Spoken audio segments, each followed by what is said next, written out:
You have been told that tiredness means you need more sleep.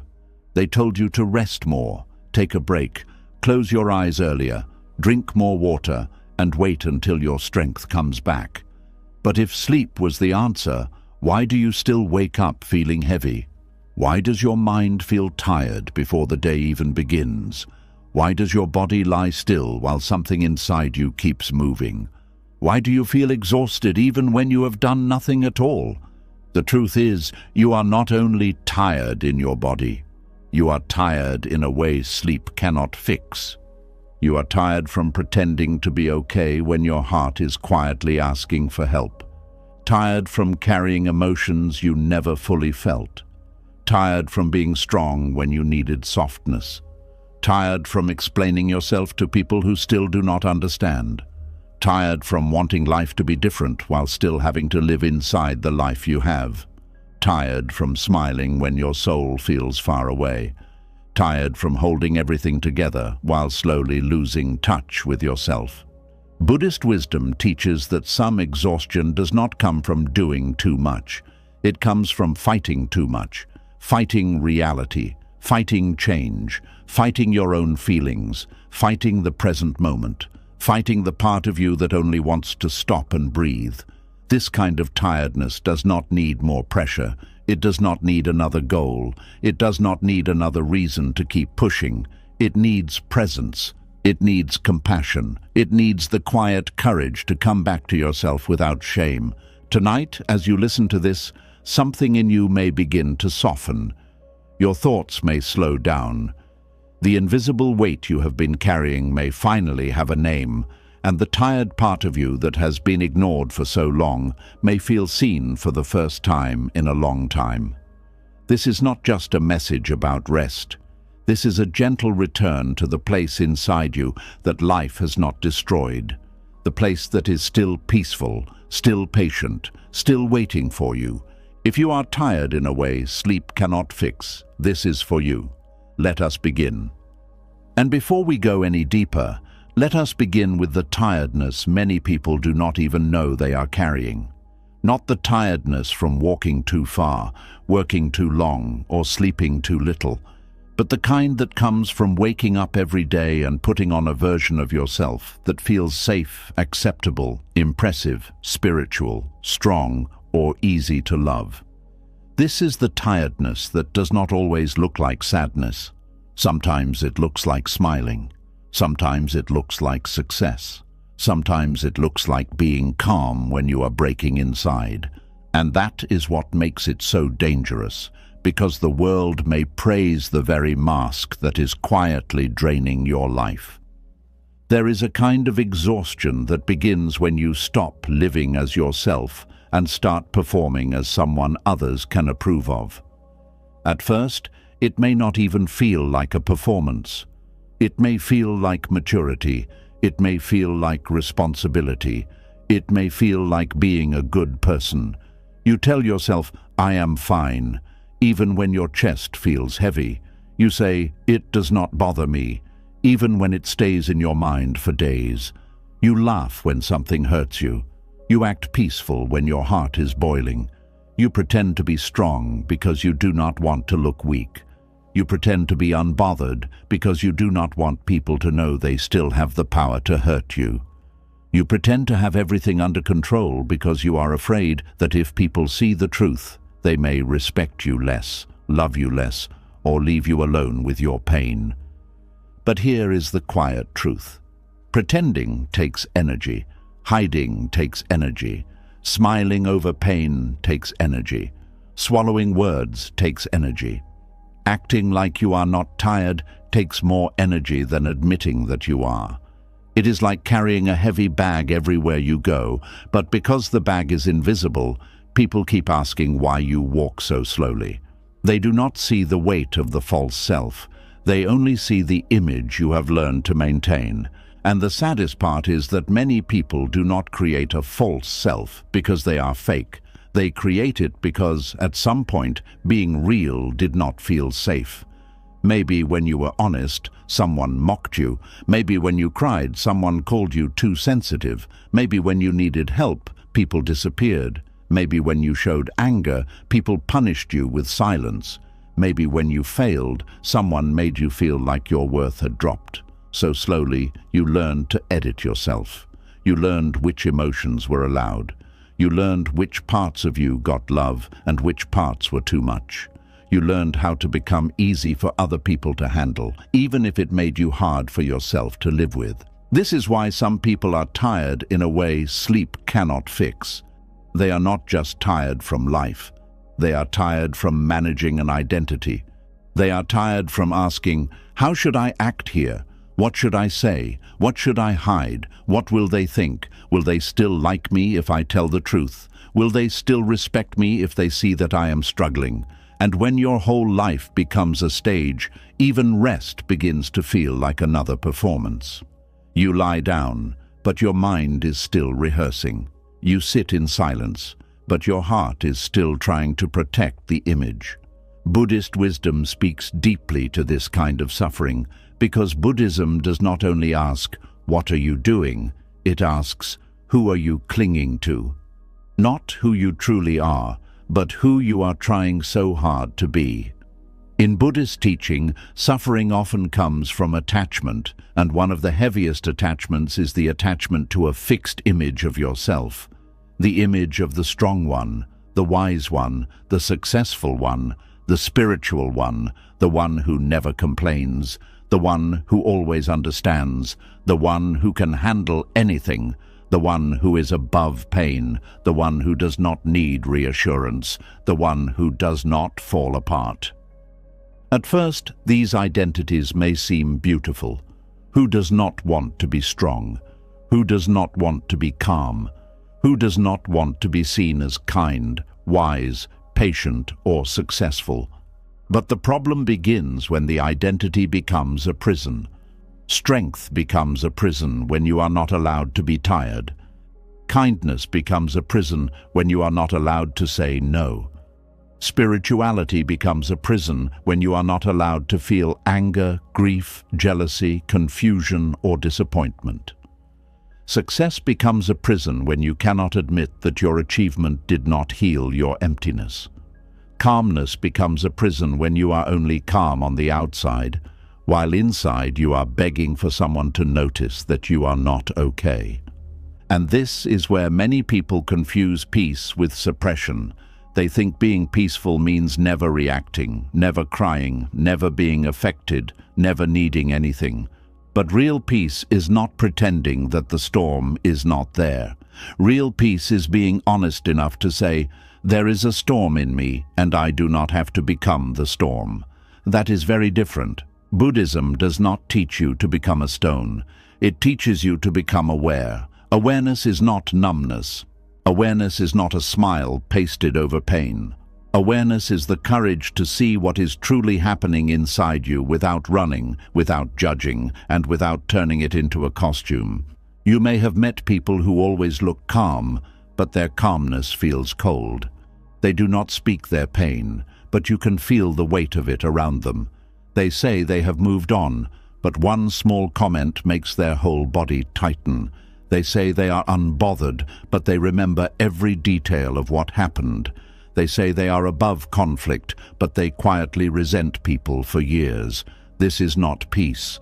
This is pain dressed in spiritual clothing, and many people are exhausted because they are not only hiding from others, they are hiding from themselves. To carry a false self is to live with constant inner division. One part of you knows the truth. Another part of you is trying to keep the image alive. One part of you wants to cry. Another part says, do not be weak. One part of you wants to rest. Another part says, people are watching. One part of you wants to be honest. Another part says, what if they leave? So you become split. You are there, but not fully there. You speak, but not completely. You smile, but not freely. You succeed, but cannot enjoy it. You rest, but cannot receive it. You love, but still feel unseen. And the body feels this split. The body knows when you are pretending. The jaw tightens when words are swallowed. The shoulders rise when feelings are held back. The stomach turns when you say yes, but mean no. The chest becomes heavy when you act fine for too long. The face becomes tired from smiling for people who never ask what is behind the smile. You may think you are hiding your emotions, but your body is storing the cost. This is why you can sleep for 8 hours and still wake up drained. The body rested, but the mask did not come off. There is also a false self that comes from always trying to look successful. This one is very common because the world teaches people to measure their worth by visible progress. People ask what you do, what you own, what you have achieved, who admires you, how far you have gone, how much you have become. So you learn to package your life. You learn to look busy, even when you are empty. You learn to sound confident, even when you are scared. You learn to show the good side, hide the messy side, and call it privacy. But deep down, you know when you are no longer living. You are branding yourself. You are not resting in your life. You are managing how your life appears. And there is a special tiredness that comes from trying to appear spiritual. This may sound strange, but it is real. Some people do not allow themselves to be human because they are trying so hard to be healed. They think they must always respond with wisdom, always forgive quickly, always stay calm, always be above small emotions. So instead of being free, they become trapped in the image of the enlightened person. They may say beautiful things, but inside they are lonely. They may speak of detachment, but secretly they are aching. They may teach compassion, but they do not give it to themselves. They may tell others to feel their emotions, but they judge their own emotions the moment they arise. Buddhist wisdom does not ask you to pretend you have no wounds. It asks you to stop believing the wound is your whole identity. That is a very gentle difference. You do not need to act as if pain is not there. You also do not need to become the pain. You can simply see it. You can say, this is sadness, this is fear, this is shame, this is anger. This is the part of me that learned to hide. When you name what is real, the false self begins to lose its power because masks survive in unconsciousness. They survive when you do not ask questions. They survive when you keep moving too fast to notice them. They survive when you confuse being admired with being known. Being admired and being known are not the same thing. Many people are admired for the false self and lonely in the true self. People admire their strength, but nobody knows how much they want to be held. People admire their wisdom, but nobody knows how confused they feel at night. People admire their success, but nobody knows how empty the room feels when the applause ends. People admire their kindness, but nobody knows how often they feel used. This is one of the deepest pains of carrying a false self. It can win attention, praise, and approval, but it cannot give you intimacy, because intimacy requires truth. And maybe that is why some people feel lonely even when surrounded by people. It is not because no one is there, it is because the real self is not there. The body is in the room, the voice is in the conversation, the smile is on the face, but the truth is hidden somewhere inside, waiting for permission to breathe. You may have many people around you, but if they only know the version of you that performs, the deeper part of you will still feel alone. It is like receiving food that never reaches your stomach. Compliments come in, but they do not nourish you because they are feeding the mask, not the person beneath it. So how do you begin to return to your true nature? Not by suddenly telling everyone everything, not by breaking down in public, not by rejecting every role you have. The return is much quieter than that. It begins with honesty in your own heart. It begins when you stop lying to yourself in small ways, when you stop saying, "I am fine," and gently admit, "Something in me is tired." When you stop saying, "It does not matter," and admit, "It mattered to me." When you stop saying, "I do not care," and admit, "I cared, but I was afraid to show it." This kind of honesty is not weakness. It is the first door back to freedom. In Buddhism, there is a deep respect for seeing things as they are, not as you want them to be, not as others expect them to be, not as your ego needs them to look, but as they are. This is not always comfortable. In fact, the first moment of truth can feel painful because you finally see how long you have been away from yourself. You may realize you have been living to be approved, not to be free.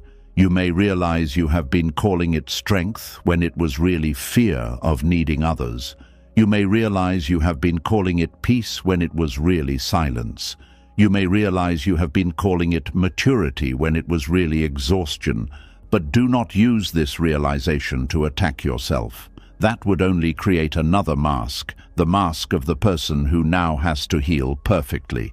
Instead, meet yourself with kindness. You did not create a false self because you were foolish. You created it because you were trying to survive. At some point, it helped you. It protected you. It allowed you to move through rooms where your truth was not welcomed. It helped you receive approval when love felt uncertain. It helped you avoid conflict when conflict felt dangerous. Thank it for how it protected you, but do not let it rule the rest of your life. There is a beautiful freedom in realizing that you do not have to keep proving that you are okay. You can be a sincere person without being perfectly stable. You can be a strong person and still need rest. You can be a spiritual person and still feel hurt. You can be a kind person and still have boundaries. You can be successful and still have days when you feel lost. You can be loved without being useful. You can be respected without being impressive. You can be worthy without performing worthiness. This is where true nature begins to appear, not as something dramatic, but as something simple. Your true nature is not the personality you invented to survive. It is the quiet awareness beneath all the roles. It is the part of you that is present before you explain yourself. It is the part that can watch your thoughts without becoming them. It is the part that knows when something feels false. It is the part that feels relief when you finally tell the truth. In Buddhist practice, you are invited to return again and again to this awareness. Not to create a better mask, but to see through the mask altogether. A simple way to begin is to pause during the day and ask, who am I trying to be right now? Not with judgment, but with curiosity. When you are about to answer a message, ask, am I responding from truth or from fear? When you are about to say yes, ask, is this yes honest? When you are smiling in a room, ask, is this smile real or am I hiding? When you are trying to sound strong, ask, what would I say if I did not need to impress anyone? These questions are like small lamps in a dark room. They help you see where your energy is leaking. Another practice is to notice when your body feels tight. The false self often speaks through tension before it speaks through thoughts. If your stomach drops when you agree to something, listen. If your throat tightens when you want to speak, listen. If your chest feels heavy after pretending to be fine, listen. The body is not trying to betray you. It is trying to bring you back. Many people think the mind holds all wisdom, but sometimes the body is the first part of you brave enough to tell the truth. And when the truth rises, do not rush to fix it. Just stay with it. This is where Buddhist mindfulness becomes powerful. Mindfulness is not sitting perfectly with an empty mind. It is the gentle act of being here with what is here. If sadness is here, you notice sadness. If fear is here, you notice fear. If the need to impress is here, you notice it. You do not need to hate it. You do not need to obey it. You simply see it. And whatever is clearly seen begins to loosen.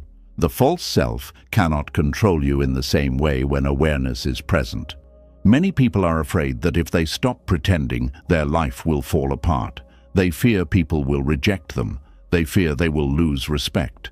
They fear they will become lazy, emotional, or weak. But often, what falls apart is not your life. What falls apart is the costume that was suffocating your life. And yes, some people may not like the real you at first. especially if they benefited from the version of you that never complained, never needed anything, never said no, and never disturbed their comfort. But losing approval from people who only loved your mask is not always a loss. Sometimes it is the beginning of breathing again. This does not mean you become careless with others.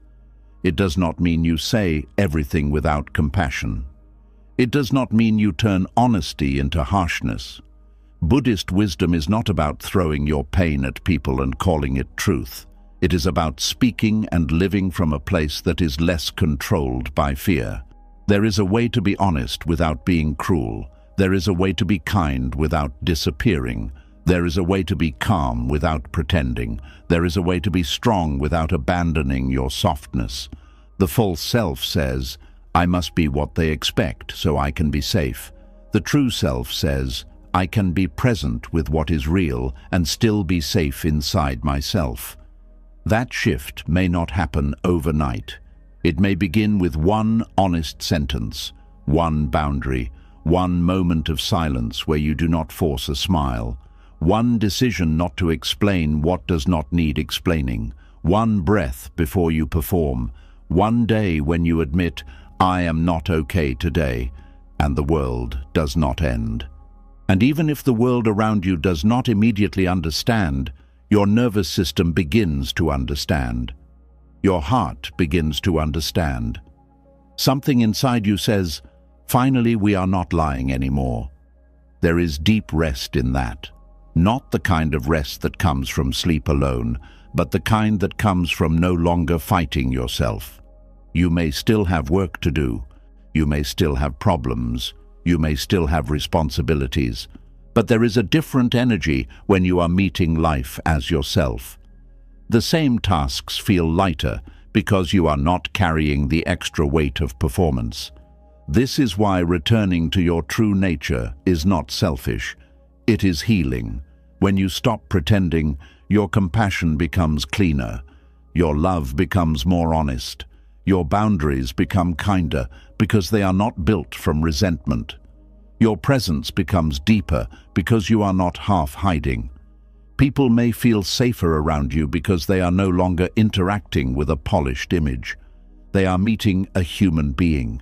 And a human being who has made peace with their own truth can offer something far more powerful than perfection. They can offer presence.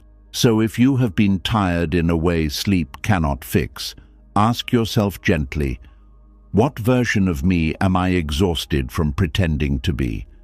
Maybe you are tired of being the strong one.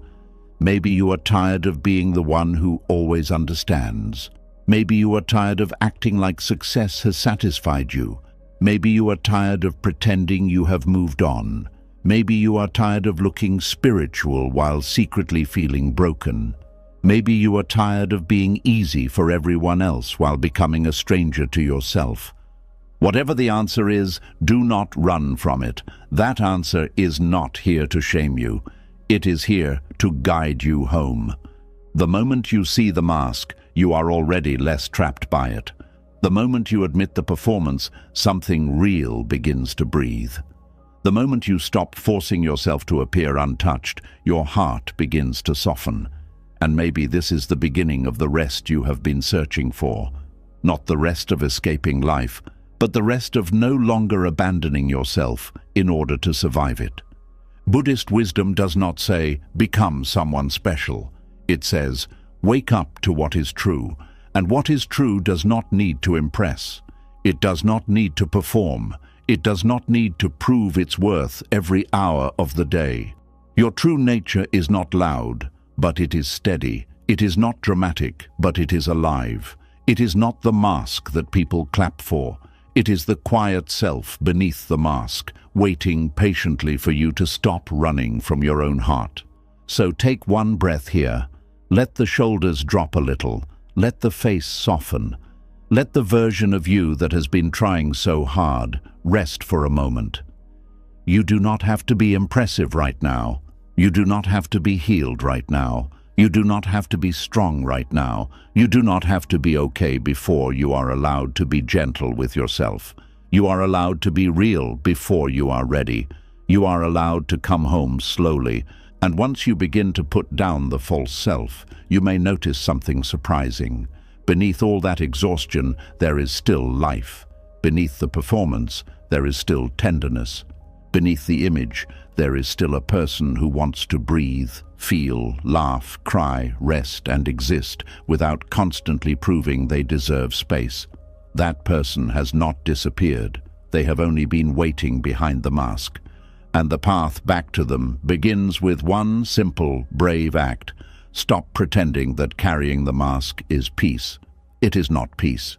Peace is when you finally let yourself be where you are, as you are, without turning your whole life into a performance. And when that happens, even a small moment can feel like freedom. A quiet room, a real breath, a truthful sentence, a tear you no longer hide, a no that protects your energy, a smile that finally belongs to you. This is how you begin to heal the tiredness that sleep cannot fix.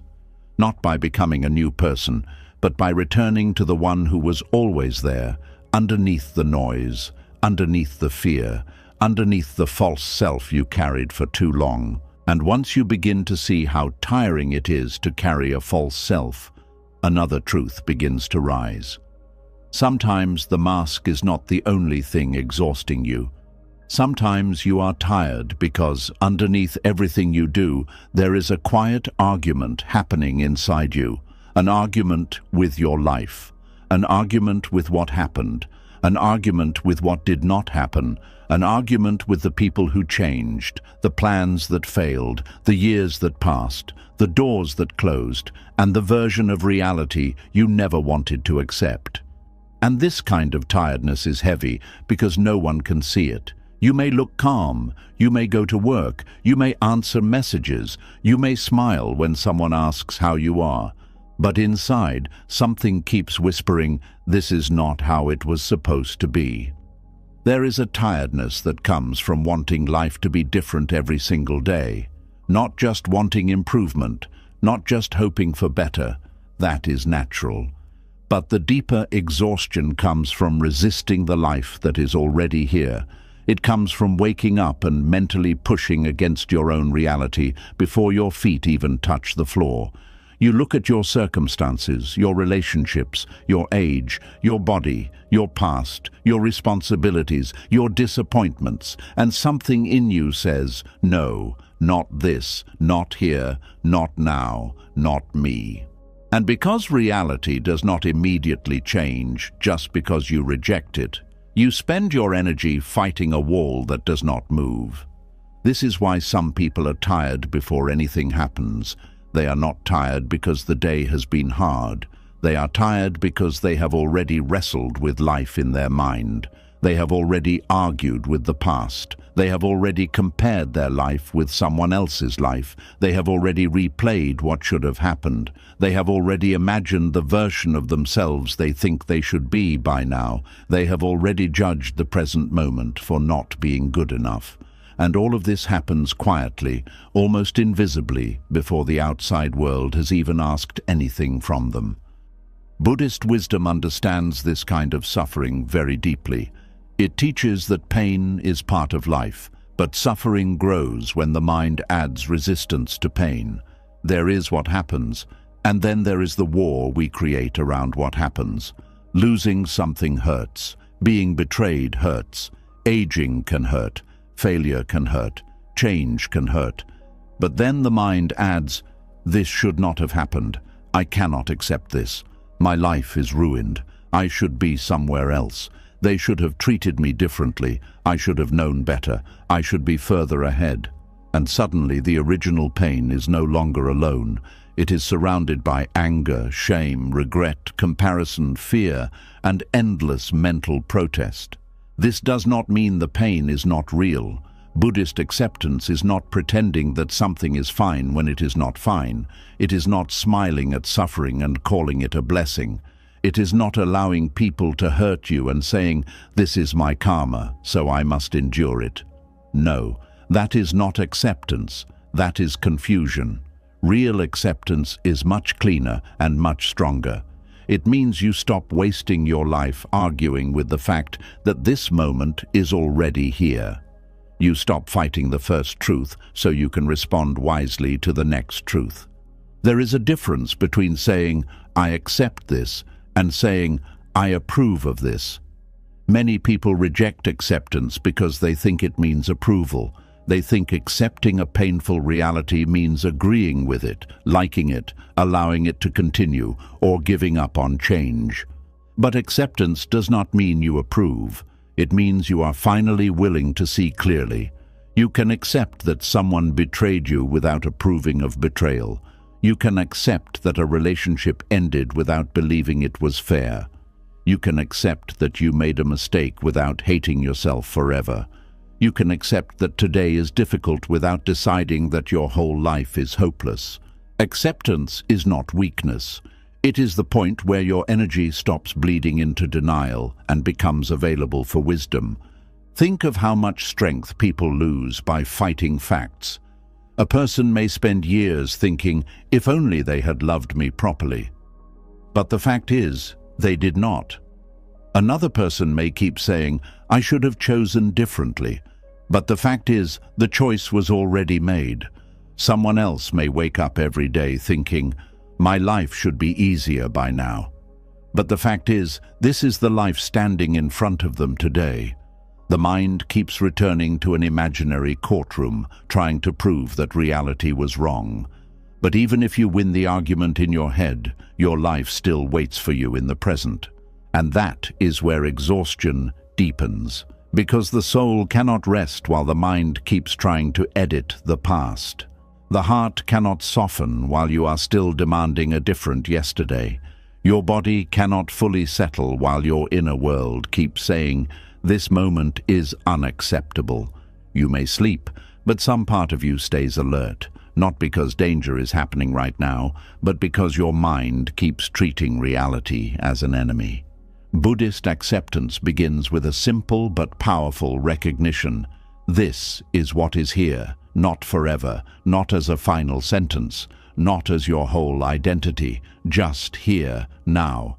This pain is here, this disappointment is here, this uncertainty is here, this loneliness is here, this tiredness is here. The moment you say this honestly, something begins to shift. You are no longer using half your energy to deny what your heart already knows. You are no longer pretending the wound is not bleeding. You are no longer decorating the truth to make it more comfortable. You are standing in front of reality without turning away. And strange as it sounds, that can become the beginning of peace.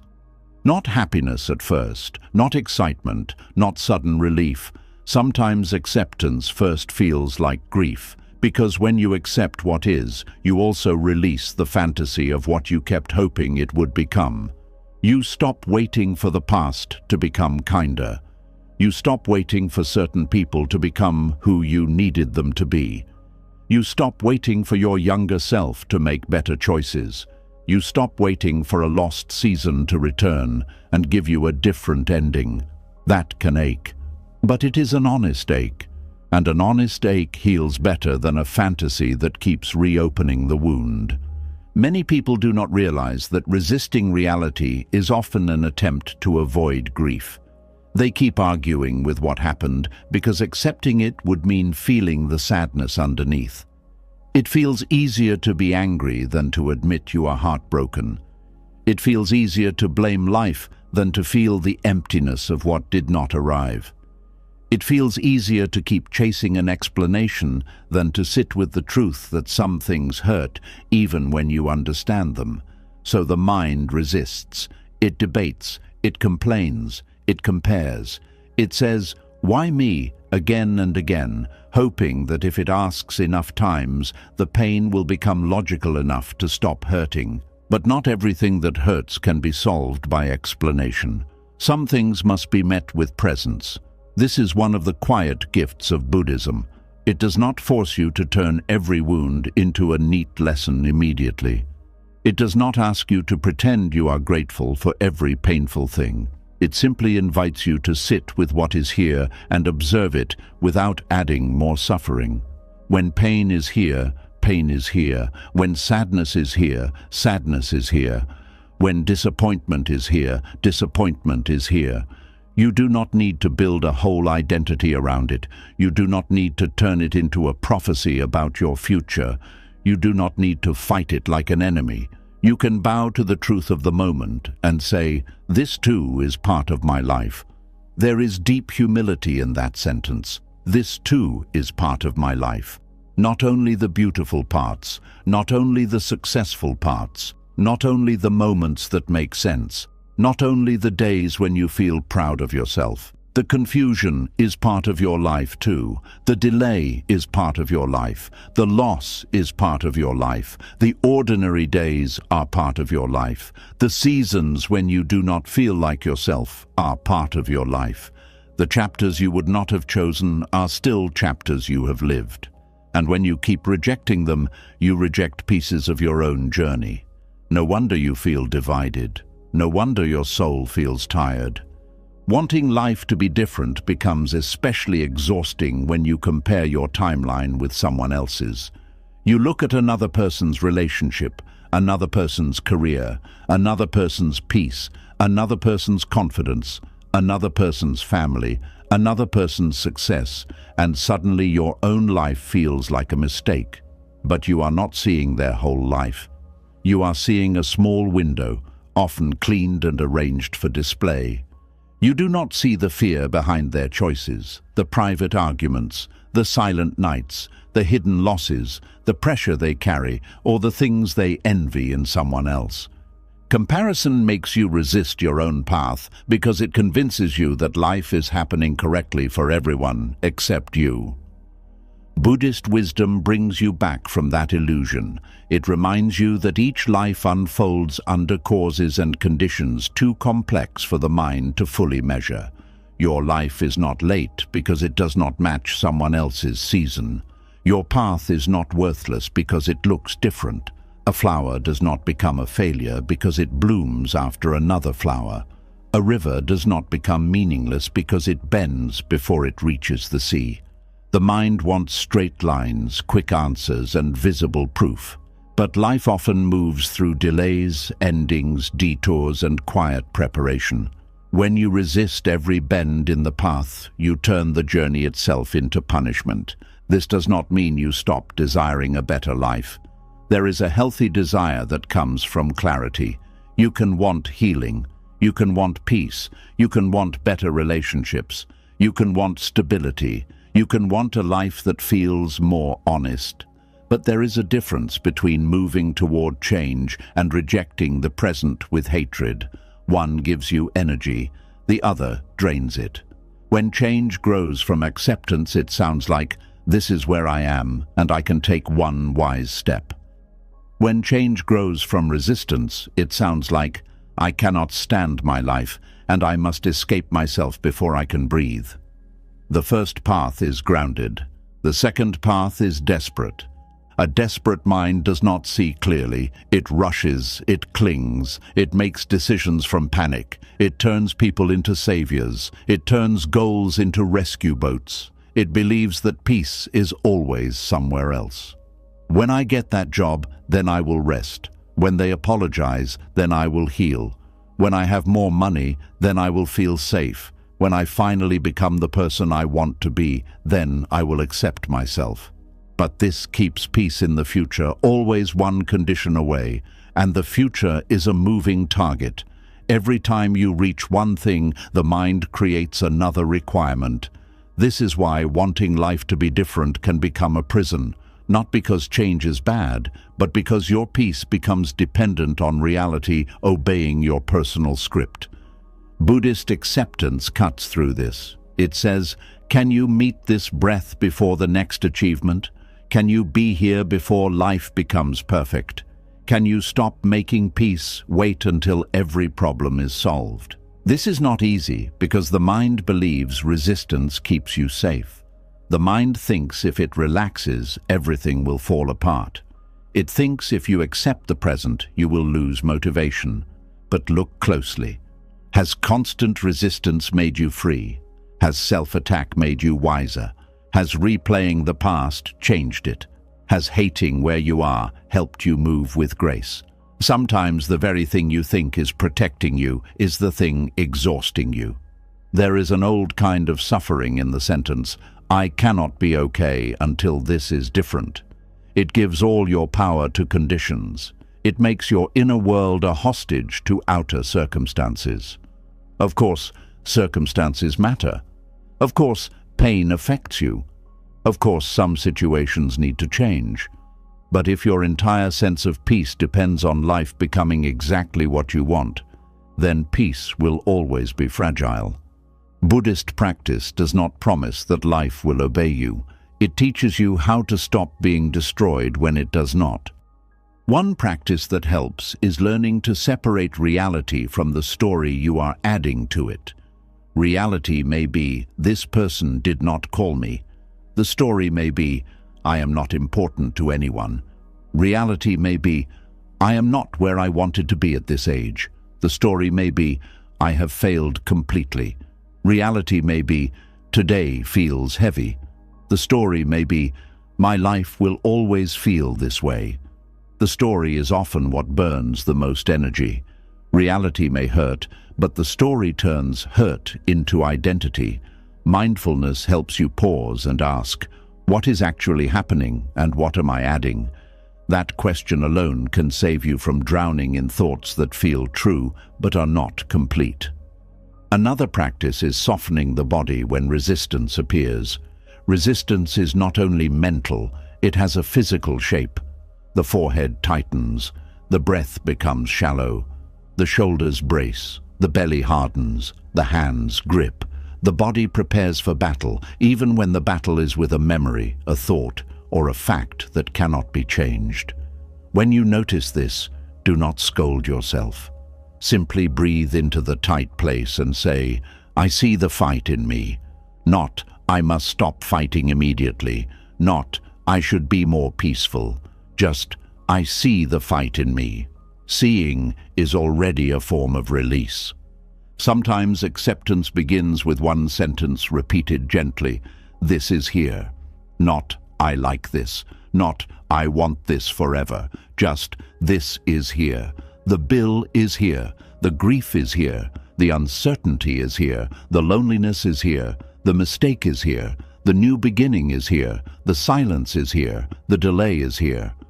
When you stop denying what is here, you can finally ask, what is the kindest wise step now? That question is much more useful than, why is my life not different? One question opens a door, the other keeps you staring at a wall. The war against reality also shows up in relationships. You may be exhausted because you keep wanting people to be different from who they have repeatedly shown themselves to be. You want the emotionally unavailable person to become tender. You want the careless person to become thoughtful. You want the person who avoids responsibility to finally understand the damage they caused. You want someone to give you the apology, the softness, the loyalty, or the attention you needed. And because you can see who they could be, you keep suffering over who they are not. Acceptance in relationships can be painful because it asks you to stop negotiating with potential and start seeing patterns. It asks you to stop living inside the hope of who someone might become and notice how they actually treat you. This does not mean you hate them. It means you stop abandoning reality to protect an illusion. You can have compassion for someone's wounds and still accept that they may not be capable of loving you in the way your heart needs. You can understand someone and still stop waiting for them to change before you give yourself permission to be free. There is also the exhaustion of wanting yourself to be different. This one is more hidden. You may resist your own personality, your sensitivity, your pace, your needs, your body, your history, your fears, your way of processing pain. You may keep thinking, I should be stronger, I should be more confident, I should be over this, I should be more disciplined, I should be less affected, and every should becomes another stone on your back.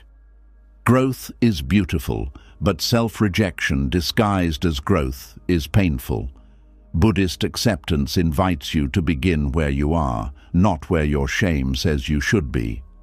A seed does not become a tree by hating itself for being underground. It grows because conditions support it. In the same way, you do not become peaceful by hating the part of you that is not peaceful yet. You do not become healed by shaming the part of you that still hurts. You do not become brave by rejecting the part of you that is afraid. Acceptance creates the ground where real change can happen. Without acceptance, change becomes violence against the self. With acceptance, change becomes care. This is why stopping the war against what already is can feel like finally putting down a weapon you forgot you were holding. You may have carried that weapon for years, against your past, against your body, against your family, against time, against missed chances, against your own heart. You may have thought the weapon was strength, but maybe it was only keeping you tense. Maybe it was keeping your nervous system locked in battle. Maybe it was making every day feel harder than it had to be. When you stop fighting reality, you do not become passive. You become available, available to see clearly, available to choose wisely, available to grieve honestly, available to change what can be changed and release what cannot, available to live the life that is here instead of spending all your energy mourning the life you think should be here. There is a quiet dignity in that. A person who accepts reality is not defeated. They are awake. And being awake means you can still act. If your situation is unhealthy, acceptance may help you leave. If your body needs care, acceptance may help you stop ignoring it. If your heart is grieving, acceptance may help you stop pretending. If your path needs adjustment, acceptance may help you take the next step without shame. Acceptance does not remove responsibility. It removes the fog around responsibility. It helps you stop asking life to be something else long enough to see what this life is asking from you now. So if your soul feels exhausted, ask gently, what reality am I still refusing to meet? Is it the reality that someone has changed? The reality that a season is over? The reality that you need help? The reality that you are tired? The reality that a dream needs a new shape? The reality that you cannot go back and become who you were before certain things happened? Do not ask these questions to hurt yourself. Ask them like a lantern entering a dark room. You are not searching for blame. You are searching for the place where your energy has been trapped. And when you find it, breathe. Do not force yourself to accept everything at once. Acceptance is sometimes a slow unfolding. Today you may only accept one small truth. Tomorrow, another. Today you may only stop arguing for one breath. That is enough. A single breath without war is already a taste of freedom. A single moment where you say, this is here and I can meet it, is already different from a lifetime of saying, this should not be happening. The soul becomes less tired when it stops demanding that the present moment apologize for existing. Life may still be imperfect. Some answers may still be missing. Some wounds may still ache. Some dreams may still feel far away. But you are no longer spending every ounce of your energy fighting the ground beneath your feet. You are standing on it. And when you stand on what is real, even painful reality, you can finally move. This is the quiet power Buddhist wisdom offers. It does not hand you a life without difficulty. It teaches you how to stop turning difficulty into inner war. It does not promise that everything will go your way. It shows you how to meet the way things are without losing yourself. It does not ask you to give up. It asks you to stop wasting your sacred energy arguing with what has already arrived.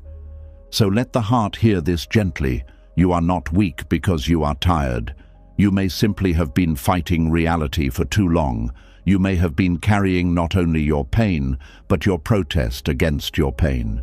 You may have been holding not only your life, but the constant belief that your life should be somewhere else by now. No wonder you feel heavy. No wonder sleep has not been enough. Maybe the rest you need begins with a sentence softer than surrender and stronger than denial. This is my life today, and I will meet it with presence. Not forever, not perfectly, not without tears, but honestly. And from that honesty, something in you begins to return. The breath deepens, the shoulders loosen, the mind stops running so far ahead, the heart stops begging yesterday to change. You begin to feel the ground again, and when you stop the war against what already is, you may discover that peace was never waiting for life to become perfect. Peace was waiting for you to stop treating this moment like an enemy. It was waiting beneath the resistance, beneath the complaint, beneath the fear that acceptance meant defeat. It was waiting for the moment you became willing to be here, fully here, not because here is easy, but because here is where your life is actually happening. And once you can be here, even with pain, even with uncertainty, even with unfinished dreams, you are no longer trapped in the endless exhaustion of wanting life to be different before you allow yourself to breathe. And when you stop fighting reality, something deeper often begins to appear. At first you may think acceptance will make everything calm immediately, but sometimes the opposite happens. When the war against what already is becomes quiet, the feelings you were too busy resisting finally have room to rise. The sadness you pushed away, the anger you swallowed, the disappointment you explained too quickly, the grief you carried like a silent weight. This is where many people become confused because they thought they were tired from life itself, but they were also tired from holding emotions that never had a chance to finish their journey. There is a kind of fatigue that comes from feelings left unfinished. It is not always loud. It may not look like crying on the floor or shouting in a room. Sometimes it looks like waking up with a heavy chest for no clear reason. Sometimes it looks like losing interest in things you used to enjoy. Sometimes it looks like being irritated by small things because a much larger pain has nowhere to go. Sometimes it looks like being physically present but emotionally far away, as if part of you stayed behind in a moment you never fully processed. You may say, "I do not know why I feel so tired," but your body may know.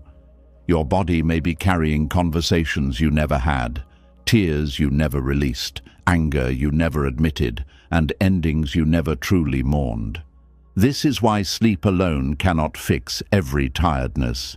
Sleep can rest the muscles, but it cannot complete emotions you have spent years avoiding.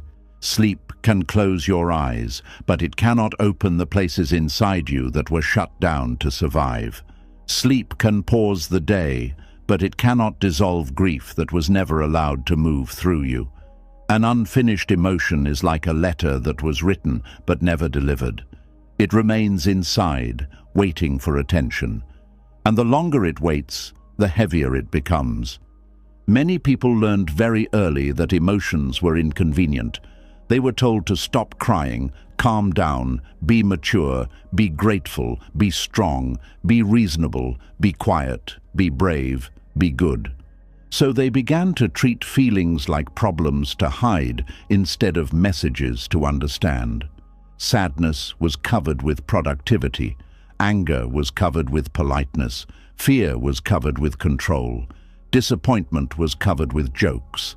Grief was covered with "I am fine." And because life kept moving, they assumed the emotions disappeared. But emotions do not disappear just because they are ignored. They often sink lower, into the body, into the breath, into the posture, into the way you respond to the world. Buddhist wisdom teaches that whatever is not met with awareness continues to shape us from the shadows. This does not mean every emotion must become a dramatic event. It means every emotion is asking to be known. In mindfulness, we do not chase emotions, worship emotions, or drown in emotions. We simply learn to see them clearly. We notice them as passing experiences. We say, sadness is here, anger is here, Fear is here. Grief is here. Not I am sadness, not I am anger, not this feeling will last forever. Just this is what is moving through me right now. That simple shift creates space, and in that space, the emotion can begin to breathe. An emotion becomes unfinished when it is interrupted before it completes its natural movement.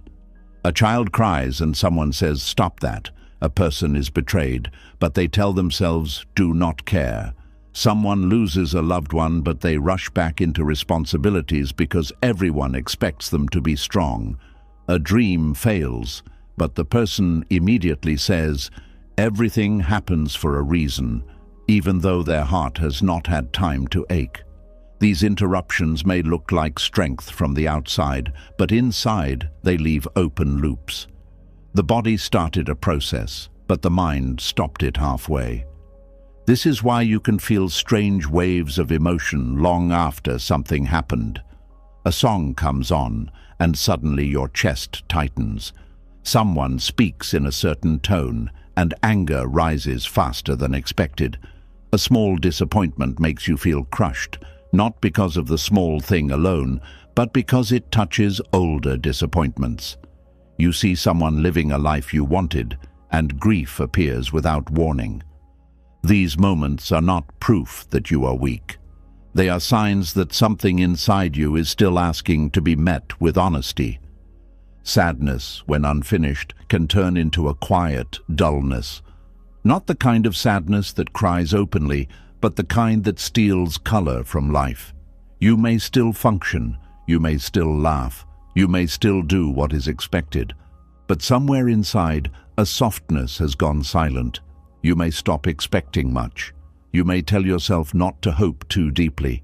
You may move through your days as if nothing is wrong, but everything feels slightly far away. This kind of sadness often comes from losses you minimized. The friendship that faded, the version of yourself you outgrew, the apology that never came, the home that no longer feels like home, the dream that slowly became impossible. Because these losses may not look dramatic to others, you may not give yourself permission to grieve them. But the heart does not measure pain by how impressive it looks to the world. It responds to what mattered. Anger, when unfinished, can become tension, sarcasm, resentment, impatience, or emotional distance. Many people are afraid of anger because they have seen it used destructively. They think anger makes them bad, unspiritual, difficult, or unsafe, so they bury it. They smile. They stay calm. They say, "It is okay," when it is not okay. But anger often carries important information. It may be pointing to a boundary that was crossed, a truth that was ignored, a need that was dismissed, or a wound that was treated like nothing. Buddhism does not teach blind rage, but it also does not require emotional dishonesty. Anger becomes dangerous when it controls you unconsciously, but when seen clearly, anger can become a messenger. It can say, "Something here needs attention. Something here was not fair. Something here should not continue." Disappointment, when unfinished, can become bitterness. It can make you stop trusting life. It can make you expect less, not from wisdom, but from fear. You may tell yourself, "I do not care anymore," when the truth is, you cared deeply and got tired of being let down. Repeated disappointment can make a person spiritually exhausted because every hope begins to feel risky. But disappointment needs to be felt, not denied. It needs to be held gently enough that it does not harden into a permanent view of life. A disappointed heart does not always need a motivational speech. Sometimes it needs someone, even your own mindful awareness, to say, "Yes, that hurt. Yes, you wanted it to be different. Yes, it mattered." Grief, when unfinished, can become a hidden room inside you. You may build your life around it without realizing it. You avoid certain memories. You avoid certain places. You avoid talking too deeply. You keep yourself busy because stillness opens the door. But grief is not only about death. Grief can come from losing time, losing trust, losing innocence, losing identity, losing a relationship, losing health, losing the future you once expected. Many people are grieving lives they never got to live, versions of themselves they never got to become, and love they never received in the way they needed. Yet they do not call it grief, so they never truly tend to it. The body holds what the heart has not been allowed to finish. This is not because the body is trying to punish you. It is because the body is part of your emotional life. When you hold back tears, the throat tightens. When you swallow anger, the jaw may clench. When you live with fear, the breath may become shallow. When you carry grief, the chest may feel heavy. When you live in constant disappointment, the body may begin to feel tired before the day even begins. The mind can say, "I have moved on," but the body may still be saying, "I never got to feel that." Mindful awareness is the gentle bridge between what happened and what still lives inside you. It gives your emotions a place to unfold without forcing them, judging them, or turning them into a story that traps you. When you practice mindful awareness, you stop asking, "How do I get rid of this feeling?" and begin asking, "Can I be present with this feeling without becoming afraid of it?" That question changes everything, because many emotions remain stuck not because they are too strong, but because we keep tightening around them. We resist the sadness, so it stays. We fear the anger, so it hides. We shame the grief, so it sinks deeper. Awareness softens the grip. To let an emotion complete its journey does not mean you act on every feeling. It means you allow the feeling to move through the body and be known by the mind. If anger arises, you do not have to send the message, start the argument, or destroy the relationship. You can sit, breathe, and feel where the anger lives in the body. Is it in the chest, the hands, the jaw, the stomach? You can say, "Anger is here, and I can listen without obeying." If sadness arises, you do not need to explain it away. You can let tears come if they come. You can place a hand on your heart and say, "This sadness belongs. It does not make me weak." If grief arises, you do not need to rush toward closure. You can allow it to move in waves because grief does not follow a schedule created by the mind. One of the most healing things you can do is stop demanding that your emotions be convenient. Feelings rarely arrive when you have time for them. They may rise while you are washing dishes, sitting in traffic, hearing someone's name, or lying in bed at night. The old habit is to push them away and say, "Not now." Sometimes you truly must wait, especially if you are in a place where you need to function. But later, there must be a now. There must be a place where the emotion is welcomed back. You can tell yourself, "I cannot fully feel this at this moment, but I will return to it with care." That is very different from abandonment. That is emotional responsibility. Many people think healing means they will eventually stop feeling certain emotions. But Buddhist wisdom suggests something different. Healing means you stop being enslaved by them. You learn to let emotions arise and pass without building a permanent self around them. A wave does not become the whole ocean. A cloud does not become the whole sky. In the same way, sadness can move through you without defining your entire life. Anger can visit without becoming your personality. Grief can be honored without turning your future into a grave. The problem is not that emotions arise. The problem is that we either cling to them, fear them, or refuse to see them. There is also fatigue from over-explaining emotions instead of feeling them. Some people analyze their pain so much that they never actually touch it. They can explain why they are sad, why they are angry, why they are disappointed, why they are afraid. They know the childhood root, the relationship pattern, the nervous system response, the spiritual meaning, the lesson, the trigger, the label. But after all that analysis, the body still feels heavy. Why? because understanding an emotion is not the same as allowing it to move. The mind can create a map of the wound, but the heart still needs tenderness. Knowledge can guide healing, but presence completes it. This is where silence becomes important. Not the silence of suppression, but the silence of listening. Sit quietly for a moment and let the body speak without needing to turn everything into words. Ask, what feeling has been waiting for me? Then listen through sensation. A heaviness may appear, a warmth, a tightness, a trembling, a numbness. Even numbness is information. It may be the body's way of saying, I had to shut down because feeling everything at once was too much. Do not attack the numbness. Meet it gently. Sometimes the first emotion you need to feel is the absence of feeling. Unfinished emotions often hide behind busyness. The moment life becomes quiet, they rise. This is why some people are afraid of rest.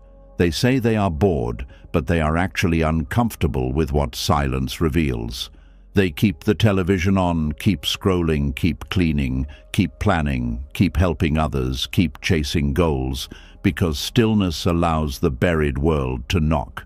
But the knocking does not mean something is wrong with you. It means something in you wants to be free. The emotion is not coming to destroy your peace. It is coming because it has been waiting outside the door of your attention. Buddhist practice teaches a gentle courage, the ability to stay. Stay with the breath. Stay with the sensation. Stay with the tear. Stay with the ache. Not forever, not forcefully, not in a way that overwhelms you, but long enough for the feeling to know it is no longer abandoned. This staying is powerful because most suffering has been intensified by leaving yourself at the moment you most needed presence. When pain came, you escaped into thoughts. When anger came, you judged yourself. When grief came, you distracted yourself. When disappointment came, you hardened. Mindfulness says, this time I will not leave. And when you do not leave, something begins to complete. The sadness may become tears, and after tears, a little space. The anger may become a clear boundary, and after the boundary, less resentment. The disappointment may become grief, and after grief, acceptance. The fear may become trembling, and after trembling, breath. Completion does not always feel dramatic. Sometimes it feels like a small release in the chest, a deeper exhale, a softer face, a sentence you finally admit to yourself, a memory that no longer grips you the same way. These small releases matter. They are the body learning that the past is not still happening. There is a difference between feeling an emotion and feeding an emotion. Feeling is direct. Feeding is adding stories. Feeling says, there is sadness in my chest.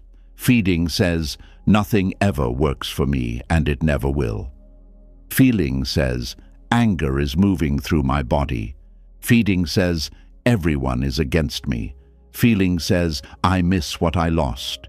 Feeding says, I will never be whole again. Mindful awareness helps you stay close to the raw truth without pouring more fuel into the fire. You let the emotion be felt, but you do not keep building a house inside it. This is especially important with grief. Grief needs kindness, but it also needs spaciousness. If you cling to the story around grief too tightly, it can become an identity that feels impossible to release. But if you reject grief, it becomes frozen. The middle way is to honor grief as love, as loss, as memory, as proof that something mattered, while also allowing life to continue moving around it. You do not betray what you lost by breathing again. You do not dishonor your pain by allowing small moments of peace. Grief can remain part of your heart without being the only room you live in. Anger also needs a wise middle path. Suppressed anger poisons the body, but uncontrolled anger harms the world around you. Mindfulness gives anger a clean place to stand. You can feel the heat without throwing it. You can hear its message without letting it drive. You can ask, what boundary is this anger asking me to notice? What value was violated? What truth have I been avoiding? When anger is met with awareness, it often reveals pain beneath it. Under anger, there may be hurt. Under hurt, there may be longing. Under longing, there may be a deep need to be treated with care. This is why anger should not be dismissed too quickly. It may be guarding something tender. Sadness also has its wisdom. It slows you down. It softens the places that have become too hard. It shows you what mattered. It brings you closer to your own humanity. A person who never allows sadness may become efficient, but not necessarily alive. Sadness can wash the heart if it is allowed to move, but when sadness is judged, it becomes heaviness. You do not have to love sadness. You only have to stop treating it like an enemy. Sometimes sadness is the heart's way of bowing to what was real. Disappointment teaches another kind of wisdom. It shows where expectation met reality and broke. That breaking can either make you bitter or more awake.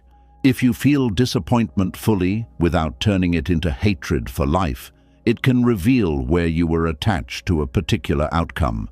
It can show you what you hoped for, what you valued, and where you may need to loosen your grip. Buddhist wisdom does not say, never hope. It says, hold hope gently.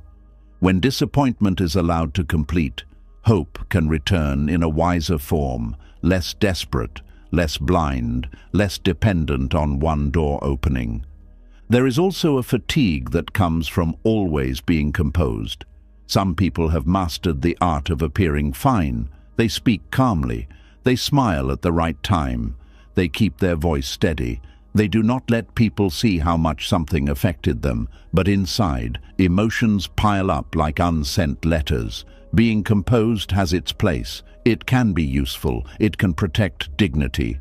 But if you are always composed, even in private with yourself, you may become emotionally locked. The soul needs places where it does not have to perform stability.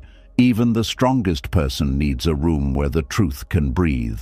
That room may be meditation, it may be journaling, it may be prayer, it may be walking slowly without music, it may be talking honestly with someone safe, it may be sitting on the edge of the bed and finally admitting, that hurt me more than I allowed myself to know. The form matters less than the sincerity. The emotion needs a witness. And sometimes the first witness must be you. Mindful awareness also teaches patience with emotional timing. You cannot force an old feeling to release just because you are tired of carrying it. Emotions open when they feel safe enough. If you pressure yourself to let go quickly, you may only create another layer of tension. Letting go is not a command. It is often the result of full seeing. The leaf falls from the tree when its season is complete. In the same way, some emotions loosen after they have been honored, felt, understood, and allowed to move at their own pace. This is why forcing positivity can be harmful. When you cover every painful emotion with, I am blessed, it could be worse, I should be grateful, or everything is fine. You may sound wise, but the body may feel unheard. Gratitude is beautiful when it is honest, but gratitude used to silence pain becomes another mask. You can be grateful and still sad. You can have faith and still grieve. You can understand the lesson and still feel the loss. You can be healing and still have days when the old ache returns. This is not failure. This is being human. Buddhist compassion includes the parts of you that are not peaceful yet. It includes the part that is angry, the part that is still grieving, the part that is embarrassed by how much it hoped, the part that still misses someone, the part that still feels small when reminded of an old wound. Compassion does not say, you should be over this. Compassion says, I see you are still carrying something. Let us sit together. That inner tone matters. Many emotions remain unfinished because they are met with inner cruelty. They try to rise, and immediately the mind says, not this again. But what if instead you said, welcome, I know you have something to show me. This does not mean you indulge every emotion endlessly. It means you meet it with enough respect that it no longer needs to shout. Often, the feelings we avoid become louder. The feelings we welcome become clearer. Once clear, they move. They may return later, but each time they are met with awareness, they carry less charge. The body begins to trust you. The heart begins to believe that it will not be abandoned again. Slowly, the inner world becomes less crowded. If you are tired in a way sleep cannot fix, ask yourself, what emotion did I never finish feeling? Not to open wounds carelessly, but to stop pretending that the wound is not already affecting you. Was there a goodbye you never grieved? An insult you laughed off but carried? A betrayal you explained away too quickly? A disappointment you buried under ambition? A fear you turned into control? A sadness you turned into silence? Your answer may not come immediately. Let it come softly. The body often speaks in whispers before it speaks in words. When the feeling appears, do not rush to solve it. Place your attention on the breath. Notice where the emotion lives. Give it a name if a name comes. Let the body soften around it. If tears come, let them come. If nothing comes, let nothing be there. If anger comes, let the heat be felt without becoming harm. If grief comes, let it move like weather through a wide sky. You are not trying to become perfect. You are learning to stop running from your own inner life. And as these emotions complete their journey, you may discover that tiredness begins to change. Not all at once, not magically, but slowly. The body no longer has to spend so much energy holding back what wants to move. The heart no longer has to keep locked doors guarded day and night. The mind no longer has to create distractions to avoid silence. There is more room inside you, more breath, more honesty, more softness. You may still have responsibilities, but you are no longer carrying the extra weight of unfelt life. This is the quiet healing of mindful awareness. It does not erase the past, but it changes your relationship with what the past left behind. It lets sadness become water instead of stone. It lets anger become clarity instead of poison. It lets disappointment become wisdom instead of bitterness. It lets grief become love that has learned how to breathe. And when emotions are allowed to complete, they stop needing to live inside your body as permanent tension. So let this be the gentle invitation. You do not have to be afraid of what you feel. You do not have to run from the heaviness. You do not have to keep proving that you are strong by staying untouched. Something in you may be tired because it has been waiting too long to be felt. And maybe the rest you need is not only sleep, not only silence, not only distance from the world, but the sacred permission to let your inner life finally move. Because an emotion fully felt does not destroy you. More often, it returns you to yourself. It clears the space where numbness used to live. It brings warmth back to the places that became frozen.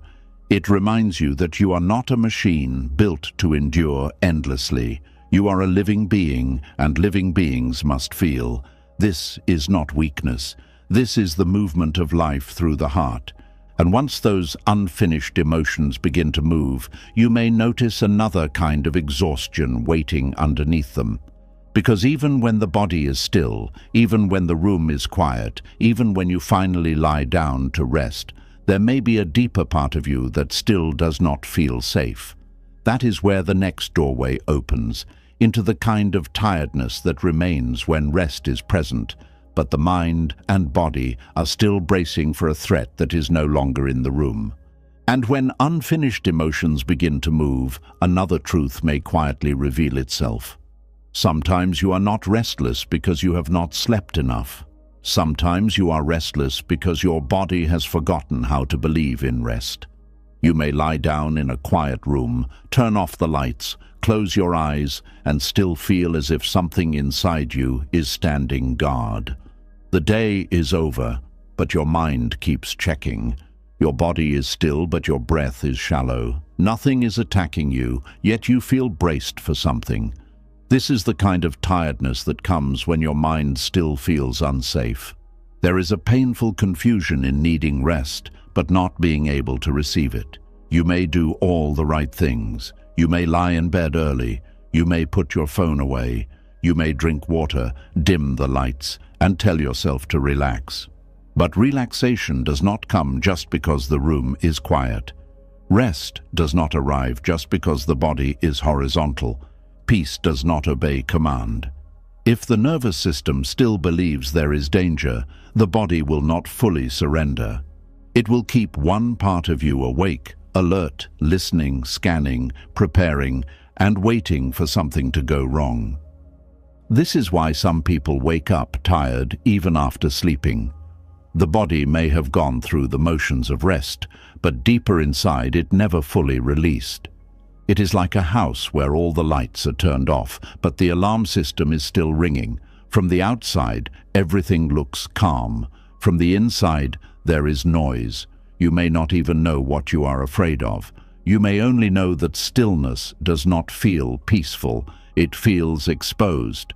Silence does not feel gentle. It feels too open. Rest does not feel like safety. It feels like lowering your guard in a world that has taught you to stay ready. And this is not your fault. Many people do not become tense by choice. They become tense because life trained them to be. If you have lived through long seasons of pressure, uncertainty, emotional conflict, disappointment, criticism, loss, or constant responsibility, your body may have learned that peace never lasts long. So even when nothing bad is happening in the moment, the body remembers what it had to survive before. It says, stay alert. Do not relax too much. Do not trust the quiet. Something may happen. This is how a person can be safe in the present, but still feel unsafe inside.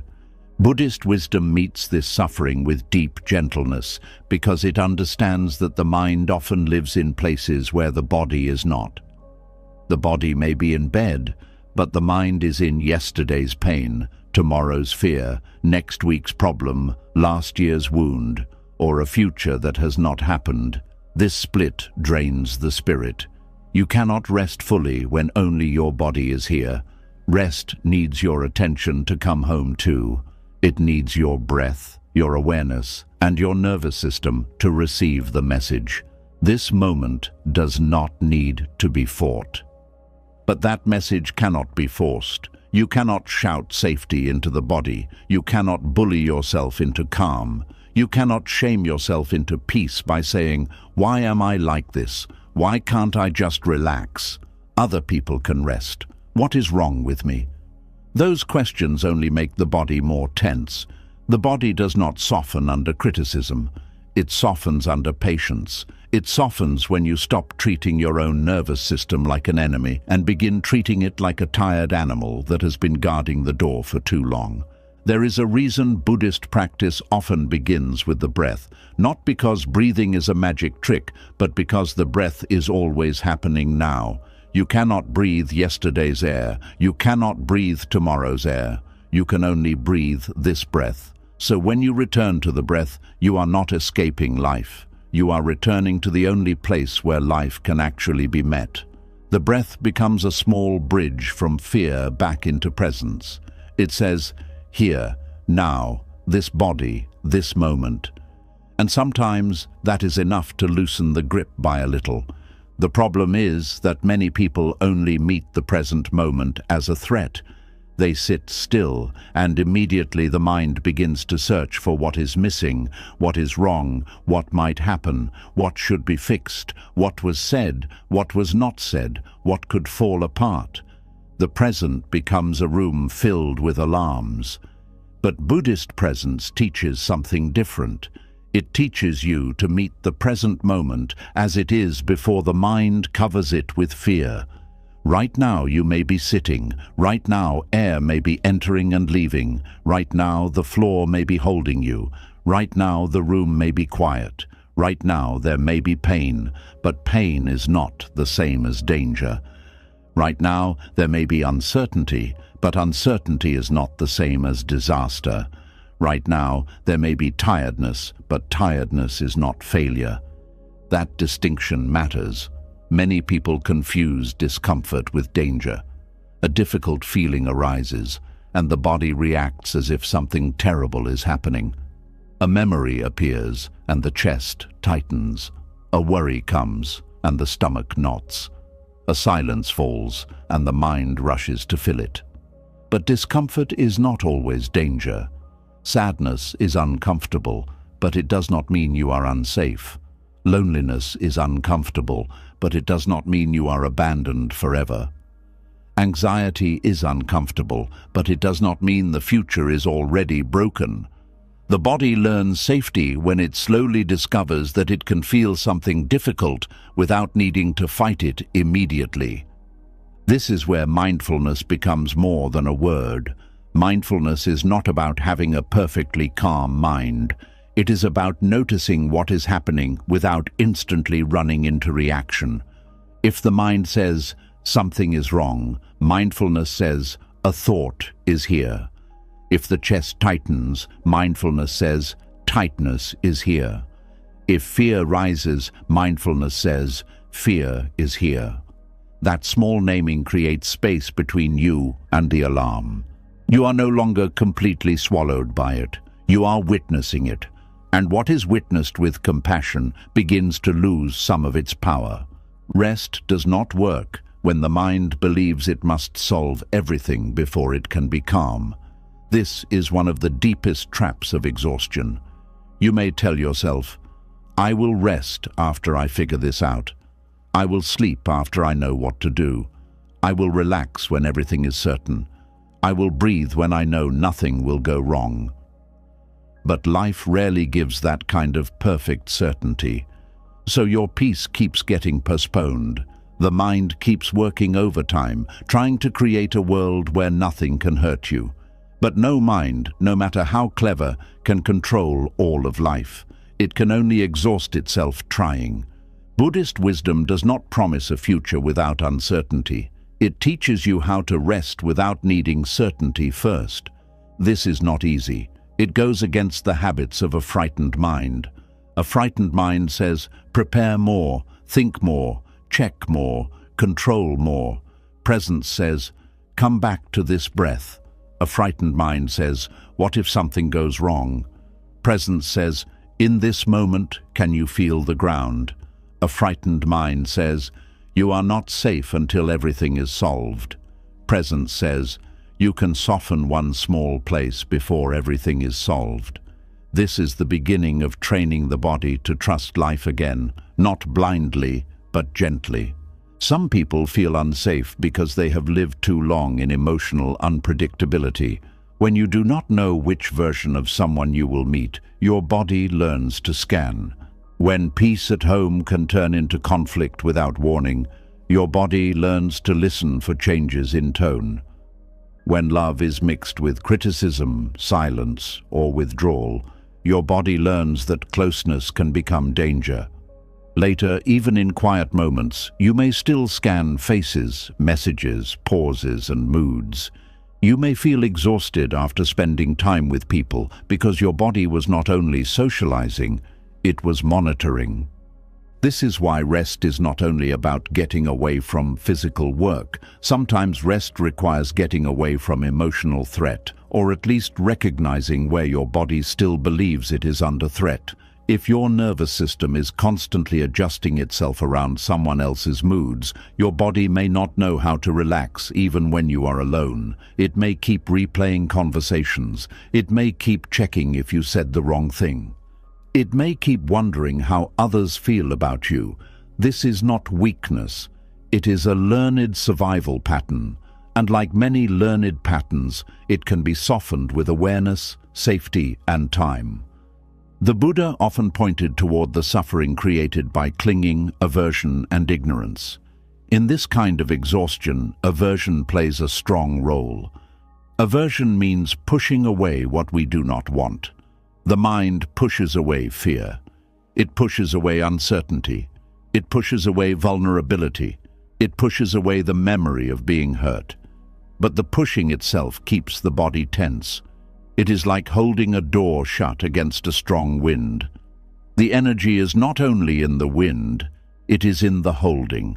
When you stop fighting every inner movement, the body begins to learn that not every sensation needs defense. This does not mean you let every thought take over. It means you stop treating thoughts as commands. A thought may say, "Something bad is coming." Mindfulness can answer, "Thank you, mind. You are trying to protect me, but right now I am here." A thought may say, "You cannot rest yet." Mindfulness can answer, "Rest is allowed in small pieces." A thought may say, "Stay alert." Mindfulness can answer, "I see the alertness. I can soften my hands anyway." This kind of inner dialogue may sound simple, but it is powerful because it changes the relationship between awareness and fear. You are no longer fighting fear with fear. You are meeting fear with steadiness. There is a great difference between being safe and feeling safe. Being safe is about the outer situation. Feeling safe is about the body's ability to receive that truth. Sometimes the outer situation has changed, but the inner system has not caught up. You may no longer be in the same painful environment, but your body still reacts as if you are. You may no longer be with the same people, but your heart still expects the same hurt. You may no longer be in the past, but your nervous system still carries its lessons. So healing is not only telling yourself, "That is over." Healing is helping the body experience again and again, "This moment is different." Presence helps because it brings you out of the imagined threat and into direct contact with what is real now.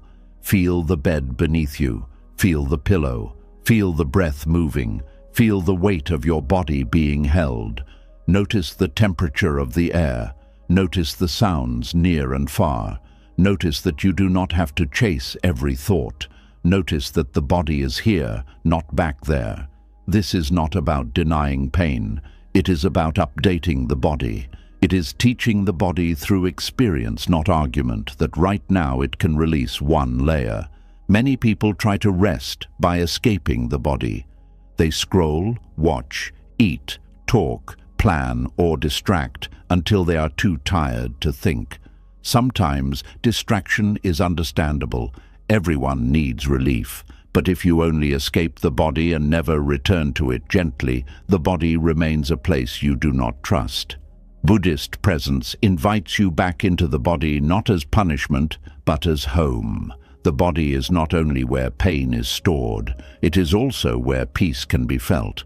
The breath, the hands, the feet, the heartbeat, the warmth of the chest, the softness of the face, all of these can become doorways back to safety. A helpful practice is to stop trying to relax the whole body at once. That can feel impossible when the nervous system is alert. Instead, choose one small place. Unclench the jaw. Soften the tongue. Drop the shoulders slightly. Let the hands open. Allow the belly to loosen a little. Feel the feet. Let one exhale be longer than the inhale. These small signals matter. The body learns through repetition.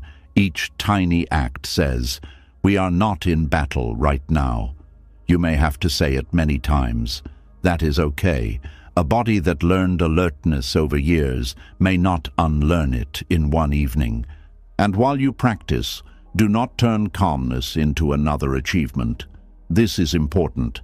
Some people sit to meditate and then become angry because they are not peaceful. They try to rest and then judge themselves for failing at rest. They turn healing into another performance, but the purpose is not to create instant calm. The purpose is to be present with whatever is here. If tension is here, tension is the practice. If restlessness is here, restlessness is the practice. If fear is here, fear is the practice. You are not failing because your mind is active. You are learning to stay with yourself without adding rejection. Sometimes the safest thing you can say to yourself is, "Nothing needs to be forced right now. Not the breath, not the mind, not the emotion, not the healing. Just this gentle permission can lower the inner pressure. A system that has lived in survival often believes everything is urgent. Every message feels urgent. Every decision feels urgent. Every mistake feels permanent. Every silence feels meaningful. Every future possibility feels like something to prepare for immediately. Buddhist presence teaches the sacred pause. It says, "Not every thought needs your whole body. Not every fear needs your full obedience. Not every problem must be solved before you are allowed to breathe." This is not laziness, it is wisdom. A tired nervous system does not make wise decisions when it is constantly activated. It reacts from old patterns. It overprotects. It misreads. It assumes. It prepares for rejection before love even speaks. It prepares for failure before effort begins. It prepares for loss before anything has left. Rest gives the mind space to see clearly, but rest can only come when the body no longer believes that letting go will lead to danger. So the practice is not simply relax. The practice is teach the body that it can relax safely, little by little. There is also a spiritual misunderstanding that keeps people unsafe inside. Some people believe that if they were truly wise, they would never feel afraid. They think fear means they lack faith or awareness. But fear is part of the human system. It is not a moral failure, it is a protective movement. Buddhist wisdom does not shame fear. It observes fear. It asks, what is fear made of? Where does it arise? How does it change? What happens when I stop calling it me? When you observe fear in this way, you may notice it is not one solid thing. It rises, shifts, moves, and fades. It has waves. It has sensations. It has thoughts attached to it. It is not your whole being. It is an experience passing through awareness. That awareness is wider than the fear. This is one of the most freeing discoveries. The part of you that notices fear is not afraid in the same way. The part of you that notices tension is not the tension itself. The part of you that notices racing thoughts is not trapped inside every thought. Buddhist practice gently returns you to this witnessing presence. You begin to see there is fear, but there is also awareness of fear. There is tension, but there is also awareness of tension. There is restlessness, but there is also awareness holding it. This awareness becomes an inner refuge, not because it removes every difficulty, but because it gives difficulty space to move. When the mind feels unsafe, it often tries to control the future. It creates lists, predictions, rehearsals, backup plans, and conversations that may never happen. Planning has its place, but anxious planning often becomes a false form of protection. It does not solve. It spins. It does not prepare. It drains. You may tell yourself, I am just thinking ahead, but your body feels as if it is running. The difference between wise planning and fear-driven planning is how your body feels afterward. Wise planning brings clarity. Fear-driven planning brings more agitation. Presence helps you notice the difference. You can ask, is this thought helping me take a real step, or is it only keeping my alarm alive? If there is a real step, take it gently. Write it down. Make the call. Set the boundary. Prepare what is needed. But if the thought is only looping, return to the body. Touch the present moment. Feel the breath. Let the mind know, we have thought about this enough for now. This is not ignoring life. It is refusing to let the mind turn your bed into a battlefield. The bed should be a place of rest, but for many people, it becomes the place where every unresolved fear arrives. During the day, noise covers it. Tasks distract from it. People pull attention outward. But at night, the mind has space, so it opens all the drawers. This is why nighttime can feel heavy. Not because night is your enemy, but because silence reveals what the day concealed. Buddhist presence can transform the night from a courtroom into a temple. Instead of letting the mind judge everything, you return to a simple ritual of being.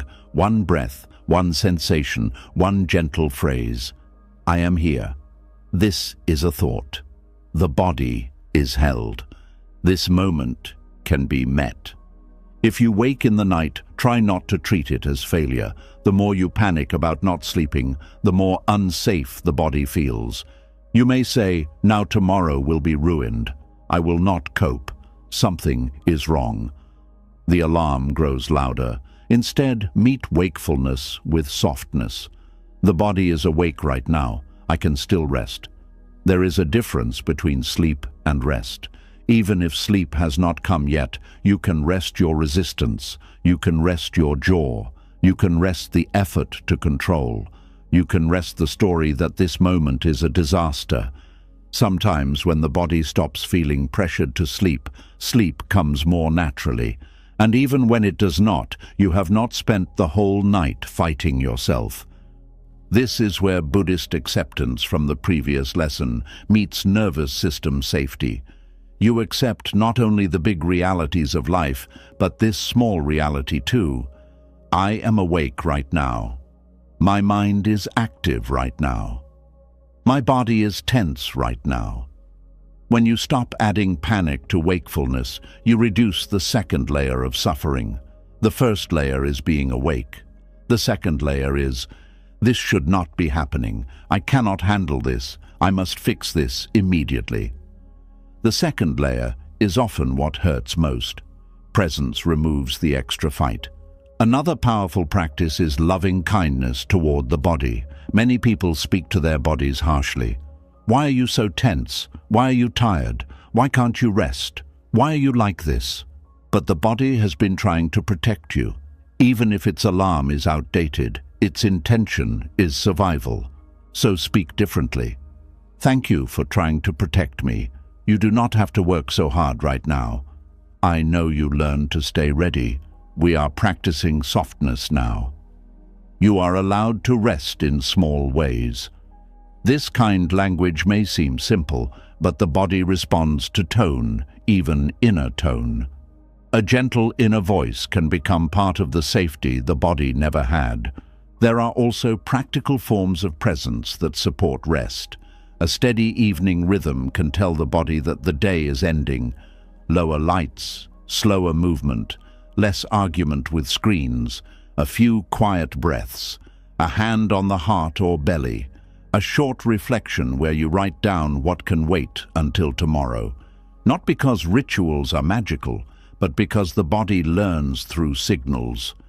If every night ends in stimulation, conflict, or mental rushing, the body has no clear bridge into rest. But when you repeat small, calming signals, the body slowly begins to understand, we are entering safety now. Still, do not make the ritual perfect. If you miss it, do not attack yourself. The path is not perfection, it is returning. Buddhism is full of returning to the breath, returning to awareness, returning to compassion, returning from thought, returning from fear, returning from the old habit of fighting. Every return matters. Even if you return for 3 breaths, you have interrupted the pattern. You have shown the body another possibility. Some people also feel unsafe because they are carrying too many unspoken truths. Rest becomes hard when you are living against yourself. If there are things you need to admit, boundaries you need to set, changes you need to make, or pain you keep minimizing, the body may stay restless because it knows something is unfinished. Presence does not mean you sit quietly and ignore what needs action. It means you become clear enough to know what action is wise. Sometimes the body will not relax because it is asking for honesty, not drama, not impulsive decisions. Honest recognition. This situation is harming me. This pace is not sustainable. This relationship does not feel safe. This silence is costing me. Such truths can be uncomfortable, but they can also become the beginning of real rest. Because real rest is not only relaxation, real rest is alignment. You can lie on a soft bed and still feel unsafe if your life requires you to betray yourself every day. You can take a vacation and still feel tense if you return to habits that keep your body in alarm. You can meditate and still feel uneasy if you use meditation to avoid necessary truth. Buddhist presence is not an escape from life. It is a way of seeing life clearly enough to stop living in ways that constantly disturb your inner ground. This is why the safest people often feel restful to be around. Not because they fix everything, but because you do not have to perform around them. You do not have to scan every word. You do not have to shrink. You do not have to guess which version of them will appear. Their presence says, "You can breathe here." In the same way, you can learn to become that kind of presence for yourself. A place inside where you do not have to be perfect to be held. A place where fear can arise without being mocked. A place where tiredness can speak without being called lazy. A place where the body can slowly lower its guard. This inner safety is built through repeated moments of non-abandonment. When fear comes, you do not leave yourself. When tension comes, you do not hate yourself. When rest does not come, you do not turn the night into punishment. When the mind races, you do not believe every thought. You stay near, you breathe, you notice. You soften one small place. You let the present moment be simpler than the mind says it is. And slowly, the body learns. It learns that not every silence is dangerous. It learns that stillness does not always mean something bad is coming. It learns that rest is not a trap. It learns that you can feel fear and remain kind. It learns that the present moment can hold you, even when the future is unclear. This learning may be slow, but it is sacred. A nervous system that has been guarding for years deserves patience, not pressure. So if rest has not been working for you, do not immediately assume you are broken. Ask softly, what part of me still feels unsafe? Is it the part that expects criticism? The part that fears being left? The part that learned peace can disappear quickly? The part that thinks it must solve everything alone? The part that feels guilty when it stops? The part that believes rest must be earned through exhaustion? Let the answer come without force. The answer may be a memory, a sensation, a tightness, a fear, or simply tears. Whatever comes, meet it like a tired child at the door, not with panic, not with shame, with presence. You do not need to fix the whole nervous system tonight. You do not need to become perfectly calm before you are worthy of rest. You only need to begin teaching your body that this moment does not need to be fought. One breath can teach it. One softened hand can teach it. One kind sentence can teach it. One evening without self-attack can teach it. One moment of noticing, I am here, not there, can teach it. This is how rest becomes possible again, not by forcing the body into stillness, but by helping it trust stillness. Not by commanding the mind to be quiet, but by showing it that every thought does not need to become a battle. Not by pretending fear is gone, but by holding fear in awareness until it no longer has to run the whole house. This is Buddhist presence in its most practical form. It is not distant or complicated. It is the art of returning to now with enough gentleness that the body finally begins to believe you. And when the body begins to believe you, rest changes. The bed becomes less like a place where thoughts attack and more like a place where the body can be held. Silence becomes less threatening. Breath becomes deeper. The face softens. The mind still thinks, but the thoughts feel less sharp. The heart still carries life, but it does not have to carry it with clenched hands. You begin to understand that safety is not always something the world gives perfectly. Sometimes it is something you practice inside the moment you are in. So let this be the quiet reminder. You are not failing at rest. You may have simply been asking a guarded body to relax before it felt safe. You may have been lying down while your inner world was still standing at attention. You may have been sleeping with one part of you still listening for danger. No wonder you feel tired. No wonder the morning does not always feel like renewal. The body cannot deeply rest while it believes it must protect you from the present. But the present moment, this exact one, may be softer than your fear says. The breath is here, the ground is here, the body is here, awareness is here. You do not have to fight this second. You do not have to solve your whole life before the next inhale. You do not have to earn the right to soften. Let one small part of you rest now. Let the jaw loosen. Let the shoulders drop. Let the breath arrive without being forced. Let the mind be noisy if it is noisy, but do not follow every sound. And as you practice this again and again, another hidden exhaustion may begin to show itself. Because once the body learns that it does not have to fight the present moment, you may notice how often you have been fighting yourself in the name of becoming better.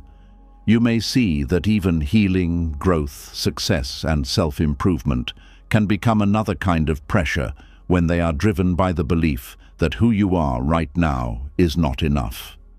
That is where the next doorway opens, into the hidden exhaustion of always trying to improve yourself.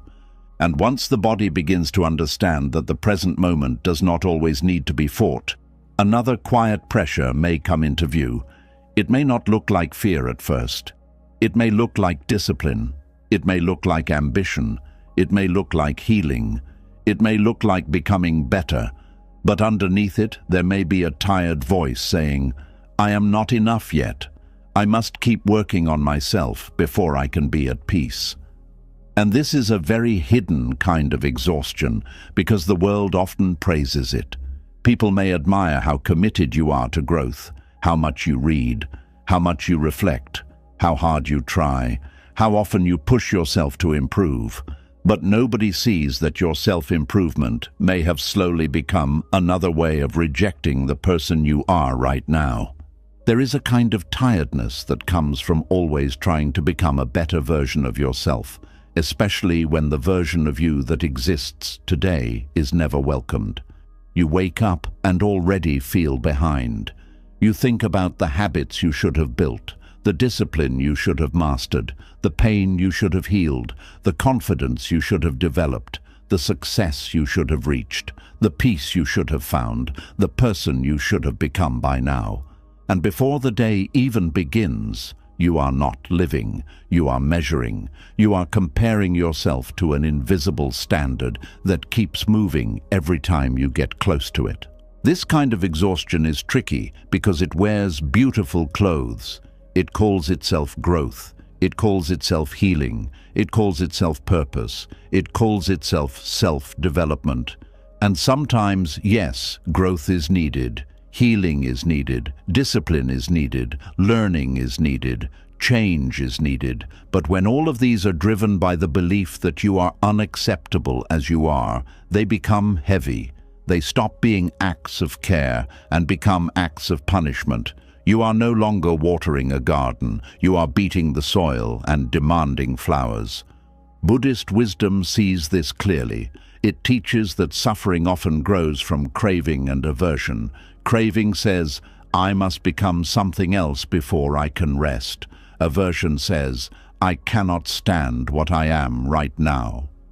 When these two forces rule your inner life, even your healing becomes restless. You meditate because you hate your anxiety. You read because you hate your confusion. You work hard because you hate feeling ordinary. You improve your body because you hate how it looks. You chase success because you hate feeling behind. You practice kindness because you hate your anger. You try to become spiritual because you hate being human. And because the root is rejection, the fruit is exhaustion. There is a difference between growing from love and growing from shame. Growth from love sounds like, I want to care for this life. Growth from shame sounds like, I need to fix myself before I deserve peace. Growth from love is patient. Growth from shame is urgent. Growth from love allows rest. Growth from shame turns rest into guilt. Growth from love sees mistakes as information. Growth from shame sees mistakes as proof that you are failing. Growth from love helps you become more honest. Growth from shame makes you wear another mask, the mask of the person who is always improving. And this mask can be very convincing. You may look wise, focused, and disciplined on the outside, but inside you may be exhausted from the constant inner command to become more healed, more successful, more peaceful, more attractive, more confident, more productive, more disciplined, more emotionally mature, more forgiving, more grateful, more calm, more spiritual, more impressive, more ready, more worthy.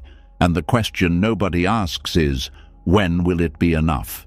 At what point will you allow yourself to breathe? At what point will the person you are today be allowed to sit down without being corrected? Many people do not rest because they feel guilty being unfinished, but every human being is unfinished. The tree is unfinished while it grows. The river is unfinished while it flows. The moon changes shape and is still the moon. A person does not become worthy only at the end of healing. Worth is not a prize handed to you after you finally become easy to admire. Worth is already present, even in the messy middle, even in the tired season, even in the uncertain chapter, even when you still have habits to change and wounds to understand. Buddhist teachings do not deny the need for practice. Buddhism itself is a path of practice, but practice is not meant to become self-hatred with better language. Meditation is not a whip. Mindfulness is not a test. Compassion is not something you earn after you stop struggling. The path is not about becoming someone perfect. It is about waking up. And waking up begins here, not in some future version of you that has no fear, no anger, no confusion, no longing, and no scars. This is where many people misunderstand healing. They think healing means reaching a point where nothing hurts anymore. But healing often means learning how to stop abandoning yourself when something hurts. It means you no longer turn every wound into a reason to hate who you are. It means you can feel pain without calling yourself broken. You can notice anxiety without declaring yourself weak. You can make a mistake without turning your whole identity into failure. You can have an emotional day without deciding all your progress has disappeared. Healing is not becoming untouchable. Healing is becoming more present, more honest, and more compassionate with the life moving through you. The hidden exhaustion of always improving yourself often comes from a deep fear of being ordinary. The world teaches people that they must be exceptional to matter. You must have a powerful purpose, a perfect routine, a beautiful body, a clear plan, a healed mind, a successful career, a calm spirit, a strong brand, a meaningful life, and a story that makes sense. So people begin to feel ashamed of simple living, ashamed of slow progress, ashamed of quiet days, ashamed of needing time, ashamed of being confused, ashamed of not having a grand answer for everything. But Buddhism brings us back to the sacredness of the simple, washing a cup with full attention, taking one breath with awareness, walking without rushing, listening without trying to become impressive, being alive without turning life into a performance. There is nothing small about being fully present. A person who can drink tea without fighting themselves may be closer to peace than a person who has read 100 books on peace but still treats themselves like an enemy. A person who can forgive their own tiredness may be wiser than a person who speaks beautifully about compassion but never lets themselves rest. A person who can sit with their imperfect heart and not despise it has already touched something deep. But the mind does not always like this simplicity. The mind wants projects, it wants goals, it wants dramatic transformation, it wants proof. It wants to say, look how far I have come. It wants to turn healing into an achievement and peace into a trophy. And when it does that, the spiritual path becomes another competition. You compare your calmness, you compare your discipline, you compare your emotional maturity, you compare how quickly others seem to move on. You compare your meditation, your growth, your insight, your ability to let go. And suddenly, even the path that was supposed to free you becomes another place where you feel behind. Buddhist wisdom gently asks you to notice the craving behind this, not to judge it, but to see it. What are you hoping the improved version of you will finally receive? Love, safety, respect, belonging, freedom from shame, permission to rest. Often, the hunger to improve is not really about improvement. It is about trying to become someone who can no longer be rejected, someone who cannot be criticized, someone who cannot be abandoned, someone who cannot fail, someone who finally feels safe from the pain of being human. But no version of you can be so perfect that life will never touch you. Even the wisest person still experiences change, loss, misunderstanding, aging, uncertainty, and pain. The path is not to become untouchable. The path is to become deeply rooted. When you grow from fear, you keep asking, "What is wrong with me?" When you grow from awareness, you ask, "What is asking for care?" Those questions lead to very different lives. What is wrong with me creates shame. What is asking for care creates tenderness. One turns the self into a problem. The other turns the self into a living being. If you constantly treat yourself like a problem to solve, of course you are tired. No one can live peacefully inside a mind that keeps putting them on trial. This trial may show up in small ways. You rest for one afternoon and a voice says, "You are wasting time." You feel sad after weeks of feeling better, and a voice says, "You are going backward." You make a mistake and a voice says, "You should know better by now." You look at your life and a voice says, "You should be further ahead." You try to meditate and your mind wanders and a voice says, "You are bad at this." You try to be patient and lose patience and a voice says, "You have not changed." This voice may sound like motivation, but it is often cruelty dressed as discipline. Buddhist practice invites another voice, a voice that says, "Begin again," not as punishment but as mercy. The breath wanders, return. The mind gets lost, return. You speak harshly, notice and return. You fall into an old habit, notice and return. You forget presence, return. You do not need to build a new identity around every mistake. You do not need to turn every human moment into proof of failure.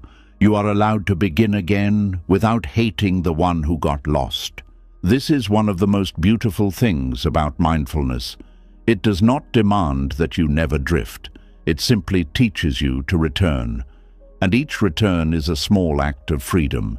You return from shame to breath, from comparison to presence, from self-attack to compassion, from future pressure to this moment, from the fantasy of the perfect self to the truth of the living self. Over time, you learn that peace is not found by finally becoming someone who never struggles.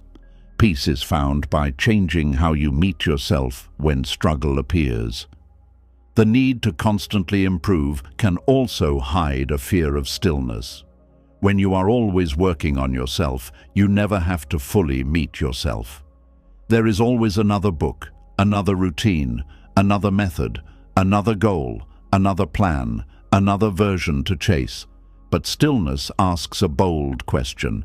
Who are you when you are not trying to become someone else?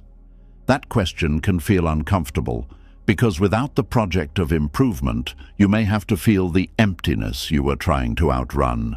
You may have to notice how long you have been waiting to approve of yourself.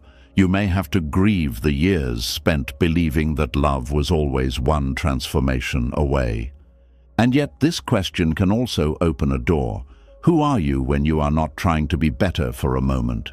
You are breathing, you are aware, you are here. You are a living person with history, tenderness, fear, wisdom, mistakes, effort, and longing. You are not a finished product. You are not a failure. You are not a project. You are life unfolding. That recognition may not be flashy, but it is deeply freeing.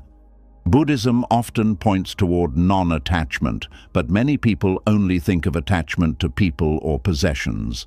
There is also attachment to self-image, the improved self, the healed self, the successful self, the peaceful self, the one who finally has no messy emotions, the one who finally earns approval, the one who finally becomes beyond criticism. When you cling to this imagined self, you suffer every time the real self appears, and the real self will appear daily. It will get tired, it will misunderstand, it will need help, it will feel things, it will have limits, it will still be human. So the practice is not to destroy all desire for growth. The practice is to hold growth lightly. Work on yourself, but do not hate yourself while doing it. Learn, but do not shame the one who is still learning. Heal, but do not make the wound your enemy. Succeed, but do not make success the condition for your dignity. Become wiser, but do not despise the confused version of you that needed time to understand. There is a gentler way to grow. A helpful question is, would I speak this way to someone I truly love? If someone you loved was trying, failing, learning, and beginning again, would you say, "You are not enough until you fix everything"? Would you say, "Rest only when you become impressive"? Would you say, "Your pain is taking too long"? Probably not. You would offer patience. You would say, "Take your time. I see your effort. You are still worthy here." So why is your own heart the only place where compassion becomes unavailable? Some people fear that if they become kind to themselves, they will lose ambition. But kindness is not laziness. It is fuel that does not burn the soul. Shame may push you, but it also drains you. Fear may make you productive, but it rarely makes you peaceful. Self-hatred may force movement, but it does not create true freedom. Compassion, on the other hand, creates sustainable change. When you feel safe inside yourself, you can look honestly at your habits without collapsing into shame. You can admit what needs to change without attacking your identity. You can take responsibility without becoming cruel. You can grow because you love your life, not because you are trying to escape yourself. This is the kind of growth Buddhism supports. Growth rooted in awareness, not ego. Practice rooted in compassion, not performance. Discipline rooted in wisdom, not self-punishment. The Buddha did not teach people to become impressive. He taught the end of unnecessary suffering. And one form of unnecessary suffering is the constant belief that this moment, this body, this mind, this heart, this imperfect self must be rejected before peace can arrive. There is a quiet rebellion in accepting yourself now, not because you will never change, but because you refuse to make hatred the foundation of change. You can say, "I am still learning, and I am worthy. I have wounds, and I am not only my wounds. I have made mistakes, and I am not beyond compassion. I want to grow, and I do not need to hate myself into growth." These statements may sound simple, but for someone who has lived under constant inner pressure, they can feel like opening a window in a room that has been closed for years. Accepting yourself now also means accepting your pace. Not everyone heals at the same speed. Not everyone becomes clear at the same age. Not everyone has the same nervous system, history, support, energy, or responsibilities. Some people had to survive before they could grow. Some had to grieve before they could plan. Some had to rest before they could dream again. Some had to unlearn fear before they could trust themselves. You are not late because your path required more tenderness. You are not weak because your healing has layers. A deep wound does not become shallow just because the world is impatient. There is also wisdom in knowing that some seasons are not for improvement. Some seasons are for recovery. Some are for grieving. Some are for simplifying. Some are for listening. Some are for rebuilding trust with your own body. Some are for becoming honest about what you can no longer carry. But a mind addicted to improvement will try to turn every season into production. Even rest becomes optimized. Even healing becomes scheduled. Even sadness becomes something to overcome quickly. This is how people lose the sacredness of being human. They become managers of their own transformation instead of tender witnesses to their own unfolding. Buddhist presence invites you to sit with the person you are now, not as a problem, but as a guest. What if you welcomed yourself today? Not the future you, not the healed you, not the disciplined you, not the successful you, this you, the one with tired eyes, the one still learning how to breathe, the one who wants peace but sometimes reaches for distraction, the one who understands wisdom but still struggles to live it, the one who has come a long way, even if there is still a long way to go. What if this person did not need to be rejected? What if this person needed warmth? The mind may resist this. It may say, "But if I accept myself, I will stay the same." Look carefully. Has rejecting yourself truly helped you become free? Or has it made every step feel heavier? Acceptance does not freeze you. It grounds you. A person standing on solid ground can move better than a person running from themselves. When you accept where you are, you can see clearly. When you reject where you are, you live in fog. You exaggerate your flaws. You ignore your progress. You confuse urgency with direction. You chase change from panic instead of wisdom.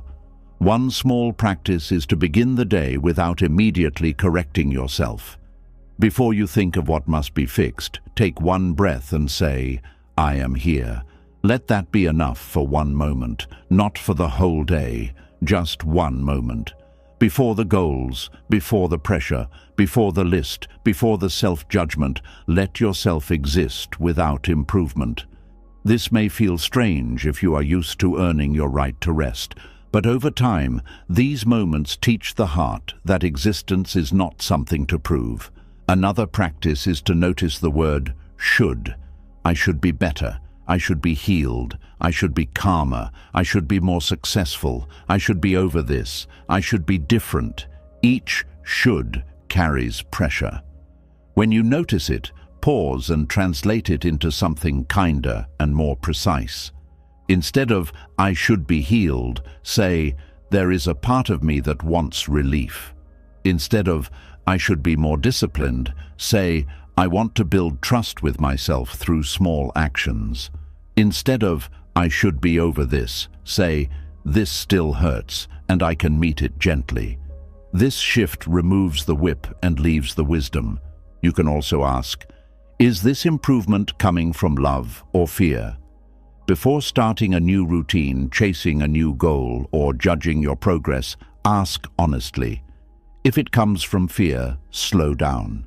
Fear may still be present, but it does not have to drive. Bring compassion into the action. Make the step smaller. Let the body feel included. Let the heart know it is not being punished. If it comes from love, the action will feel more grounded. It may still require effort, but it will not feel like self-violence. There is a deep rest in no longer trying to become worthy. You may still grow, but the growth becomes lighter. You may still heal, but the healing becomes kinder. You may still succeed, but success no longer has to carry the impossible task of proving your value. You may still practice meditation, but not to escape your humanity. You practice to meet it. You may still want to become more patient, more honest, more wise, but not because the current you is disgusting, because the current you is precious enough to be cared for. This is how Buddhism invites peace with the person you are now. Not by telling you that everything you do is perfect, not by denying the need for responsibility, not by encouraging you to stay asleep in harmful patterns, but by reminding you that awareness without compassion becomes harsh, and compassion without awareness becomes avoidance. The middle way holds both. You see clearly, and you do not hate what you see. You take responsibility, and you do not turn responsibility into shame. You grow, and you do not abandon the one who is growing. The person you are now is not an obstacle to your awakening. The person you are now is the doorway. This tired, imperfect, longing, learning self is where the path begins. Not after you become calm. Not after you stop making mistakes. Not after everyone approves of you. Not after you finally feel proud of every part of your life. The path begins in the exact place where your feet are. The breath you have now is the breath of practice. The mind you have now is the mind you learn to observe. The heart you have now is the heart that needs compassion.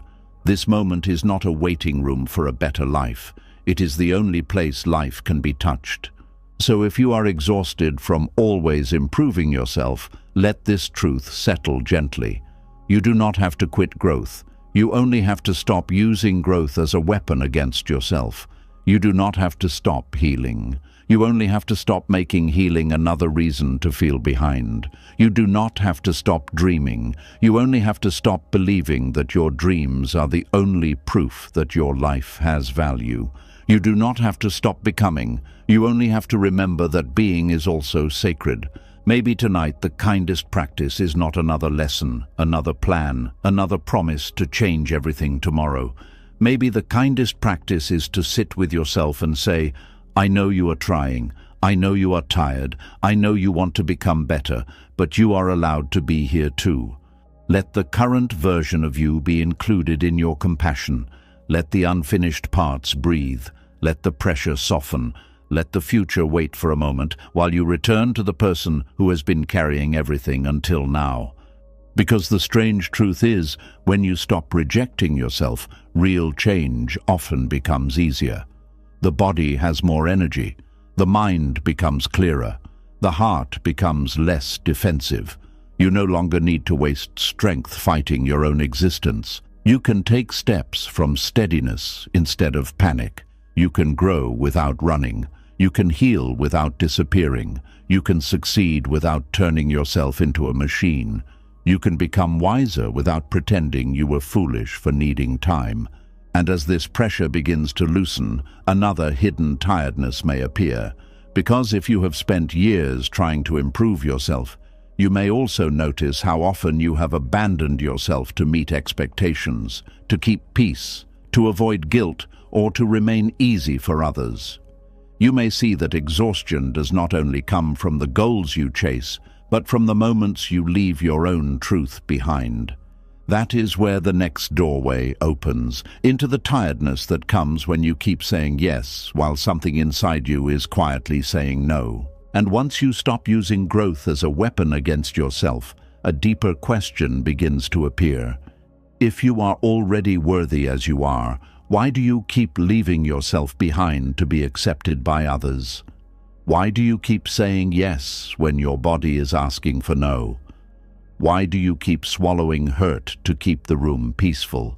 Why do you keep calling it kindness when it quietly costs you your own inner home? This is where another kind of tiredness begins, not from trying to become better, but from disappearing little by little in places where your truth was asking to be honored. There is a kind of exhaustion that comes from self-abandonment. It does not always arrive as one dramatic breakdown.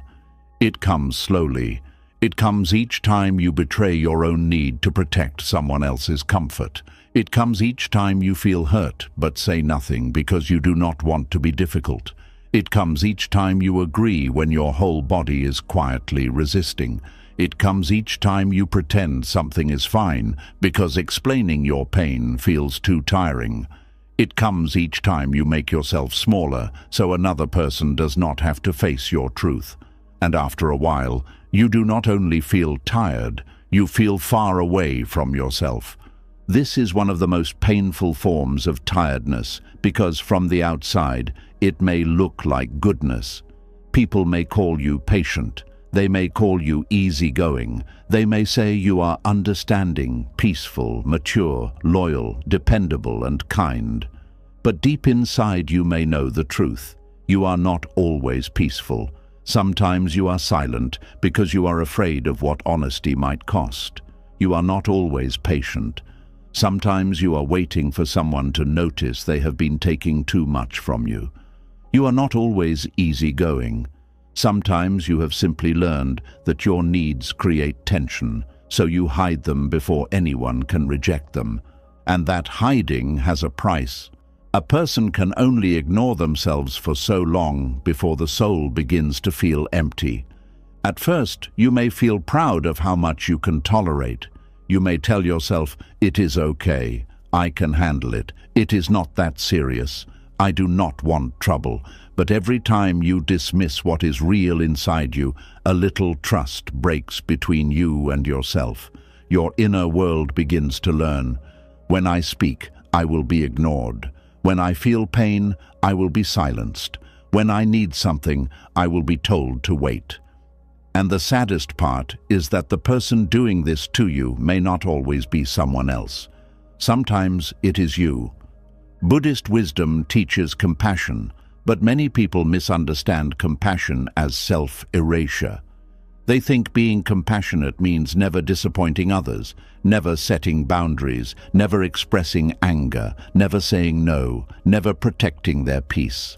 They believe kindness means absorbing everything quietly. But true compassion does not ask you to become a place where everyone can throw their pain while you disappear beneath it. True compassion includes you. If your kindness requires you to betray your own heart, it is no longer pure kindness. It has become fear wearing gentle clothing. This matters because Buddhism does not teach attachment to being liked. It does not teach you to cling to an image of being good. It teaches awareness. It teaches the middle way. It teaches you to see clearly, and clear seeing means noticing when your yes is not honest. It means noticing when your silence is not peace. It means noticing when your giving is not love, but fear of rejection. It means noticing when you are staying available to people who are not available to you. It means noticing when you are calling something patience, but underneath it is self-abandonment. There is a deep difference between sacrifice and self-betrayal. Sacrifice can come from love, wisdom, and choice. A parent may sacrifice sleep for a child. A friend may sacrifice time to support someone in need. A person may sacrifice comfort for something meaningful, but self-betrayal feels different. It carries resentment. It feels tight in the body. It leaves you drained, not because you gave, but because you gave from a place that was not free. You did not choose with your whole heart. You surrendered your truth because you feared the consequence of keeping it. The body often knows this before the mind admits it. When you say yes but mean no, your body may become heavy, your throat may tighten, your stomach may sink, your chest may close. You may feel tired immediately after agreeing. This is not random. The body is trying to tell you that was not honest. But if you have spent years ignoring these signals, you may not trust them anymore. You may think your discomfort is selfishness. You may think your need for space is cruelty. You may think your boundary is an attack. So instead of listening, you override yourself again. And each time you override yourself, your inner voice grows quieter. This is how people lose touch with themselves. Not all at once, not through one big event, but through repeated moments of inner dismissal. You stop asking what you want because you already assume it will not matter. You stop naming what hurts because you expect it to become an argument. You stop resting when you need rest because someone may be disappointed. You stop expressing your true opinion because others may misunderstand you. You stop choosing what feels right because approval feels safer than authenticity. And eventually you may look at your own life and wonder, why do I feel like I am not really here? Self-abandonment often begins in places where love felt conditional. Maybe you learned that you were loved more when you were helpful. Maybe people praised you when you were quiet. Maybe you were accepted when you performed well, stayed calm, gave more, complained less, or needed nothing. Maybe your feelings were treated as too much, so you learned to make them small. Maybe conflict felt dangerous, so you became skilled at preventing it, even when preventing conflict meant betraying yourself. These patterns do not come from nowhere. They usually begin as survival. But what helped you survive one season may exhaust you in another. This is why it is important not to shame yourself for self-abandoning. You did not start doing it because you were foolish. You learned it because, at some point, staying connected to others felt safer than staying connected to yourself. The child in you may have learned, if I disagree, I may lose love. If I speak, I may be punished. If I need, I may be rejected. If I am too honest, I may be left alone. So you adapted. You became agreeable. You became useful. You became quiet. You became low maintenance. You became the person who could sense everyone's mood except your own. That was intelligence. That was protection. But now, the same protection may be draining your life. Buddhist compassion allows you to see the pattern without hatred. You can say, I understand why I became this way, and I do not have to keep living this way. That sentence is powerful. It holds both kindness and responsibility. You do not attack the version of you that learned to disappear. You thank that version for trying to keep you safe, but you also begin teaching yourself a new truth. Connection that requires self-abandonment is not true safety. When you say yes while something inside says no, you create inner conflict. One part of you wants to be loved, another part wants to be respected. One part wants to avoid guilt, another part wants to be free. One part says, just do it, it is easier. Another part says, why do we always have to give in? This inner division is exhausting. Even if the task itself is small, the emotional cost becomes large because you are not only doing something, you are carrying the pain of betraying your own boundary. And the more often you do this, the more resentment builds. Resentment is often the anger of the abandoned self. It says, I keep giving, but no one sees me. It says, I keep showing up, but I am tired. It says, I keep saying it is fine, but it is not fine. Resentment is not always proof that you are unkind. Sometimes it is proof that you have been unkind to yourself for too long. It is a signal that something inside you needs a voice, a limit, or a change. Many people feel guilty for having resentment, but they do not investigate what created it. They call themselves bitter, difficult, or ungrateful. But resentment is often a late message. Before resentment, there was discomfort. Before discomfort, there was a need. Before the need, there was a truth. If the truth had been honored early, resentment may not have needed to grow.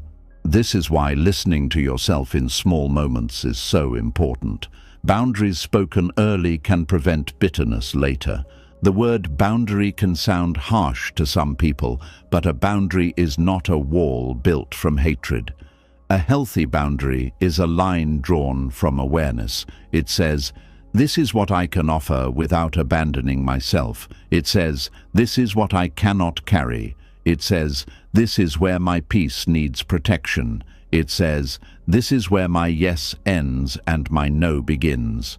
A boundary does not have to be loud to be strong. It can be calm, clear, and respectful. In fact, the strongest boundaries are often not dramatic. They are steady. Buddhist wisdom supports this steadiness because it teaches right action and right speech. Right speech is not only about avoiding harsh words. It is also about speaking truthfully, wisely, and at the right time. Staying silent when truth is needed can also become a form of harm, especially when the silence allows resentment, confusion, or dishonesty to grow. This does not mean you must say everything you feel the moment you feel it. It means you learn to respect truth enough not to bury it forever. There is a way to speak without attacking.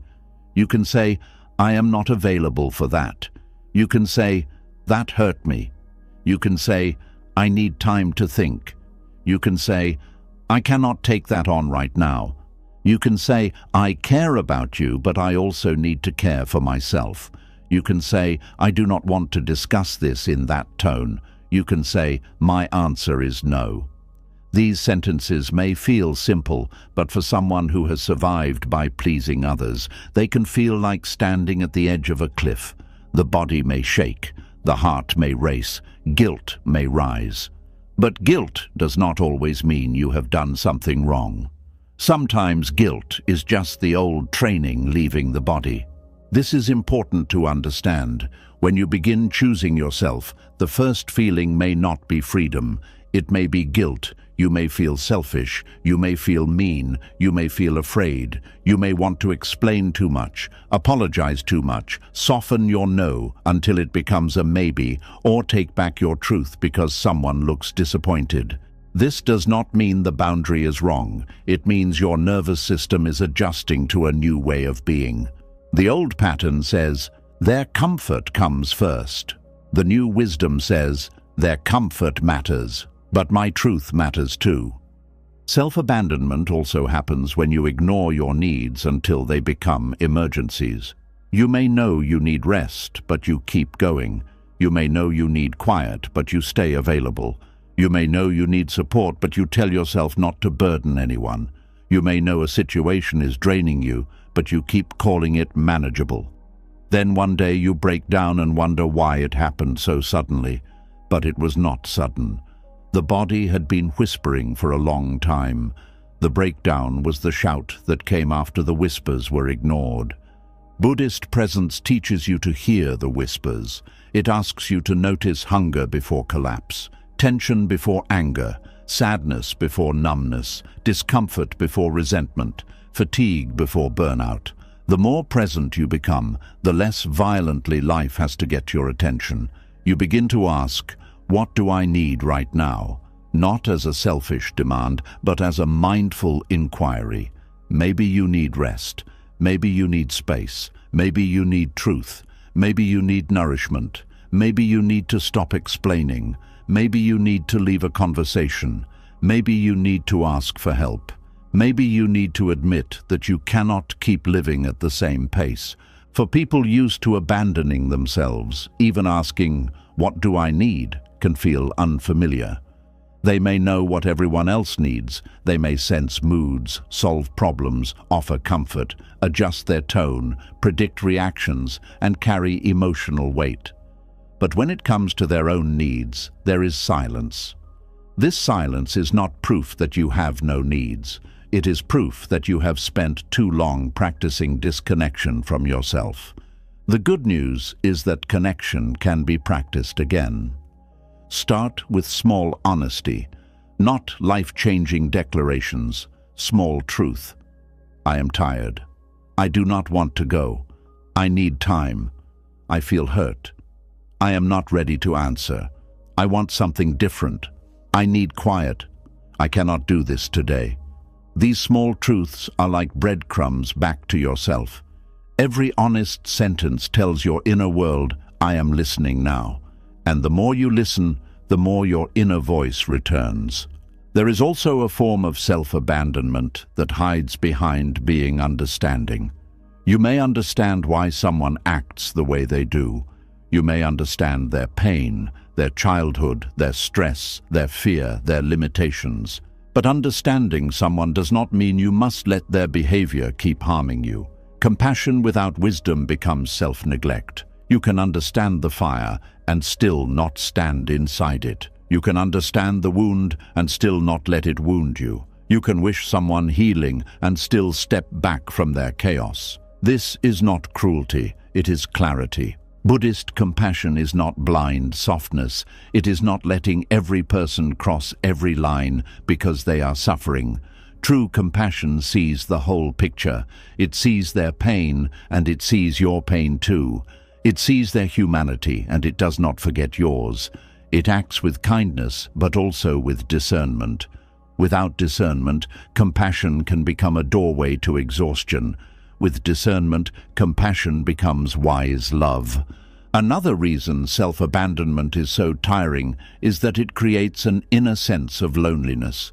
You may be surrounded by people, but if you are always adjusting, hiding, pleasing, and swallowing yourself, you will still feel alone because the real you is not being included. People may love the version of you that never says no, but the part of you with needs will feel unseen. People may praise your strength, but the tired part of you will feel abandoned. People may enjoy your availability, but the hidden part of you will wonder, would they still love me if I stopped being useful? This is a painful question, but it is also a freeing one, because real love does not require you to disappear. Real connection can survive honesty. It can survive boundaries. It can survive moments of disagreement. It can survive your need to rest. If a relationship only works when you betray yourself, then the peace in that relationship is not true peace. It is a silence built on your exhaustion. This does not mean every person will respond well when you begin honoring yourself. Some people may be surprised. Some may accuse you of changing. Some may call you selfish because you stopped being endlessly available. Some may pressure you to return to the old role. But remember, not everyone who misses the old you misses your happiness. Some miss your convenience. Some miss your silence. Some miss the version of you that made their life easier while yours became heavier. That does not make them evil. It simply means the pattern benefited them. And when a pattern benefits someone, they may resist when you change it. This is where steadiness matters. You do not need to fight everyone to choose yourself. You do not need to make long speeches. You do not need to prove that your boundary is valid enough. You can be gentle and firm. You can repeat yourself without anger. You can let others have their reactions without making their reactions your responsibility. This is part of growing out of self-abandonment, allowing other people to feel disappointed without rushing to rescue them from it. For many people, this is difficult because they confuse someone's disappointment with danger. If someone is upset, they feel they must fix it immediately. If someone is quiet, they assume they have done something wrong. If someone disagrees, they feel unsafe. But another person's emotion is not always your emergency. Their disappointment may be uncomfortable, but it does not automatically mean you should betray yourself to remove it. Sometimes the most healing thing you can do is stay present while someone else adjusts to your truth. Buddhist mindfulness helps here because it teaches you to observe discomfort without obeying it. Guilt arises. You notice guilt. Fear arises. You notice fear. The urge to over-explain arises. You notice the urge. You do not have to move immediately. You can breathe. You can feel your feet. You can return to the body. You can ask, am I about to act from wisdom or from fear? This pause can save you from repeating the old pattern. There is a sacred pause between the request and the answer. If you are used to people-pleasing, you may answer too quickly. Someone asks for your time, and you say yes before checking your energy. Someone asks for emotional support, and you become available before noticing your own heaviness. Someone asks a favor, and your mouth agrees while your body sinks. Practice pausing. Say, let me check and get back to you. Say, I need a moment to think. Say, I am not sure yet. This pause is not small. It is a doorway. It gives your truth time to arrive. At first, your truth may be quiet because it has been ignored for so long. Give it time. Ask the body, does this feel open or tight? Ask the heart, do I have the capacity for this? Ask the mind, am I choosing this freely, or am I afraid of what will happen if I say no? These questions are not selfish. They are honest, and honesty is part of awakening.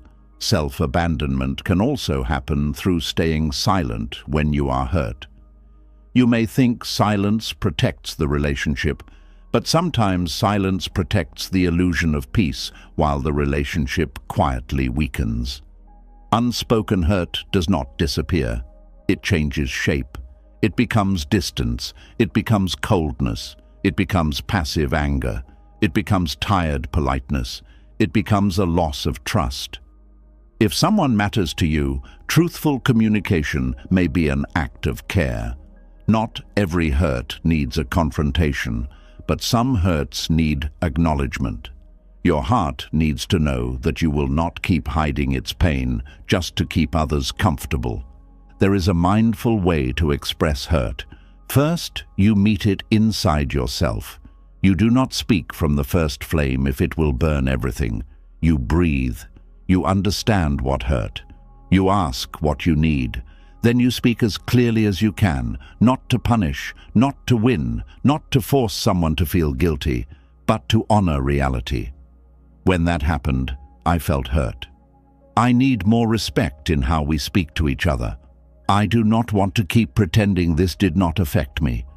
Such honesty can feel frightening, but it restores dignity.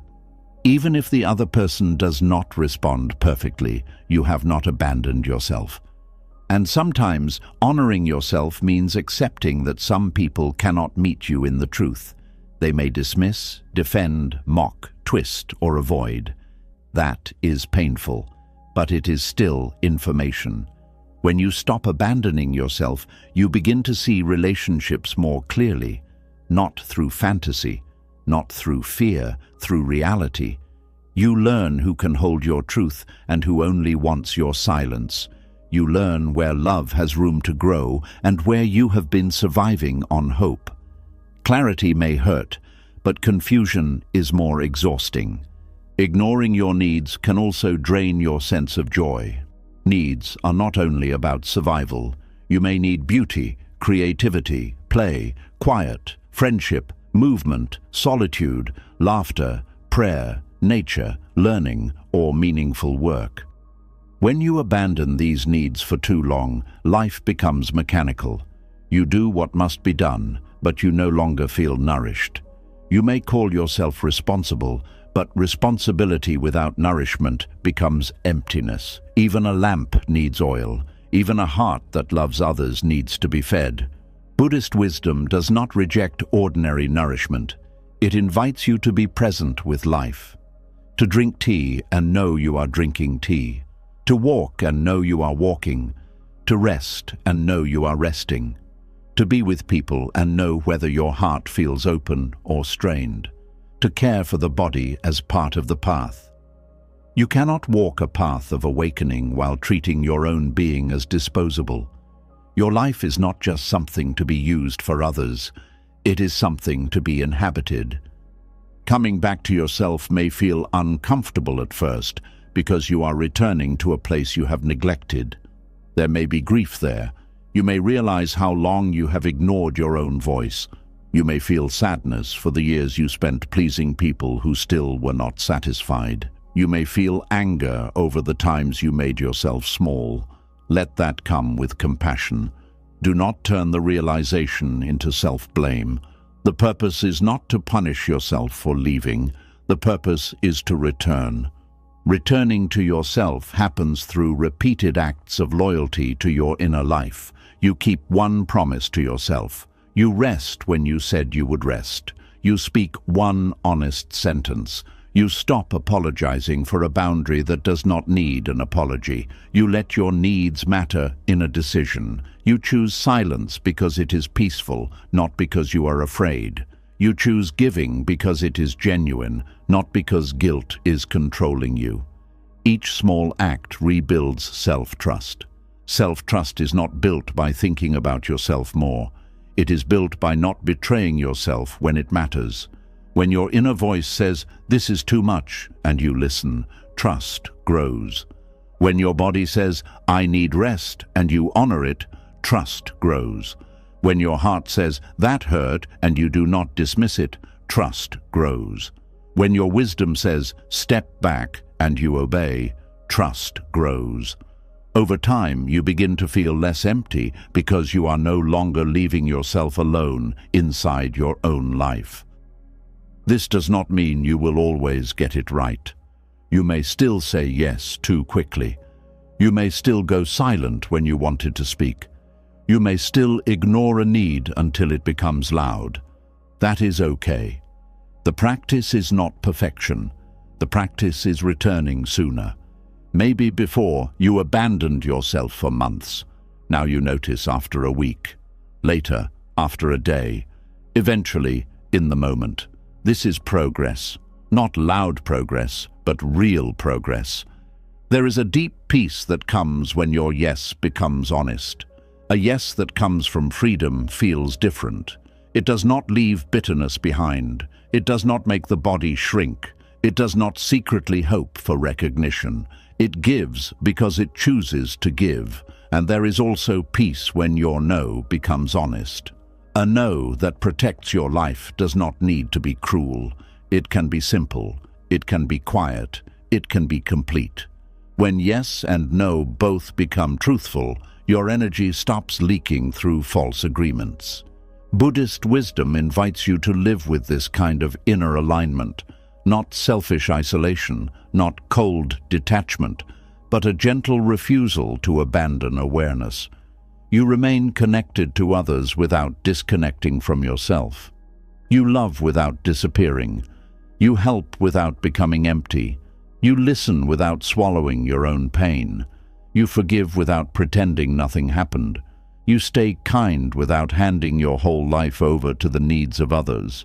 So if you are tired in a way sleep cannot fix, ask yourself softly, where have I been leaving myself? Is it in your relationships, your work, your family, your friendships, your habits, your silence, your yes, your refusal to ask for help, your fear of disappointing people, your need to be seen as easy? Do not ask to shame yourself. Ask because your soul may be waiting at the place where you last abandoned it. And when you find that place, return gently. Say to yourself, I am sorry I ignored you. I am listening now. This may sound simple, but it can touch something deep.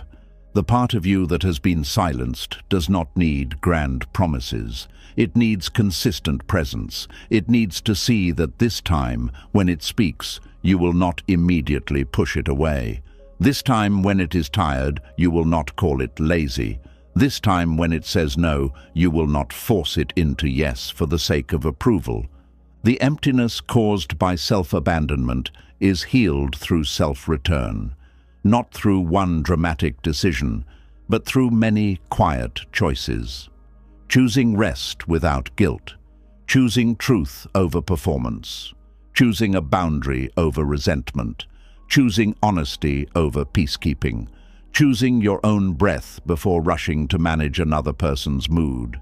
Choosing to stay with yourself even when others do not understand. And as you begin to return, your energy may slowly come back, not because life becomes effortless, but because you are no longer using so much strength to live against yourself. You may notice more calm in your body, more clarity in your choices, more sincerity in your relationships, more room in your heart. You may lose some approval, but gain self-respect. You may disappoint some people, but stop disappointing your own soul. You may become less convenient, but more alive. This is the kind of rest that sleep alone cannot give. The rest of knowing you are on your own side. The rest of knowing your inner voice has a place. The rest of knowing your needs are not enemies. The rest of knowing you can love others without leaving yourself behind. In Buddhist wisdom, coming home is not only about sitting in meditation. Sometimes coming home is saying no with a peaceful heart. Sometimes it is telling the truth gently. Sometimes it is giving yourself the care you kept waiting for others to notice you needed. So let this settle softly. You are not selfish for needing space. You are not cruel for having limits. You are not difficult because something hurts you. You are not unkind because your body says enough. You are not failing because you cannot carry everything.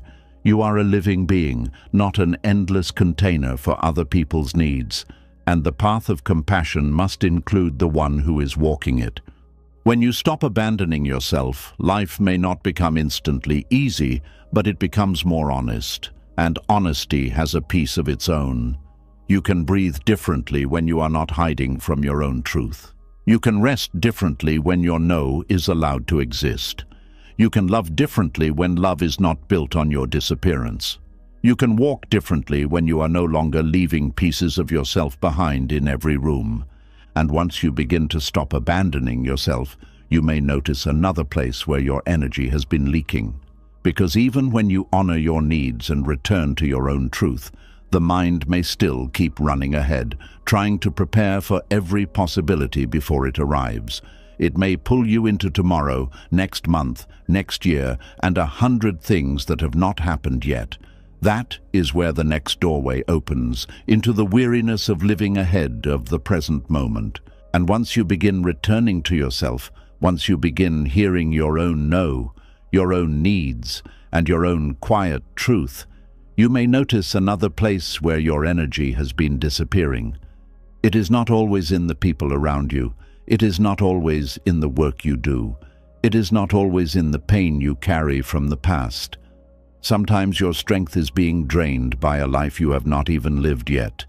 Your body is here, but your mind has already traveled ahead, checking doors that are not open, fighting problems that are not present, rehearsing conversations that may never happen, and preparing for pain that has not arrived. And this is how the future, even though it does not yet exist, can make today feel unbearably heavy. There is a special weariness that comes from living ahead of the present moment. You wake up in the morning, but before you even feel the morning, your mind has already entered next week.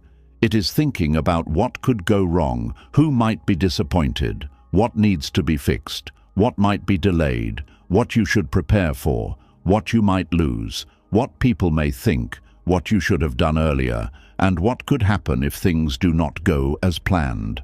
The body is standing beside the bed, but the mind is already running through 1,000 rooms. No wonder you feel tired. You have lived many possible days before this one has even begun.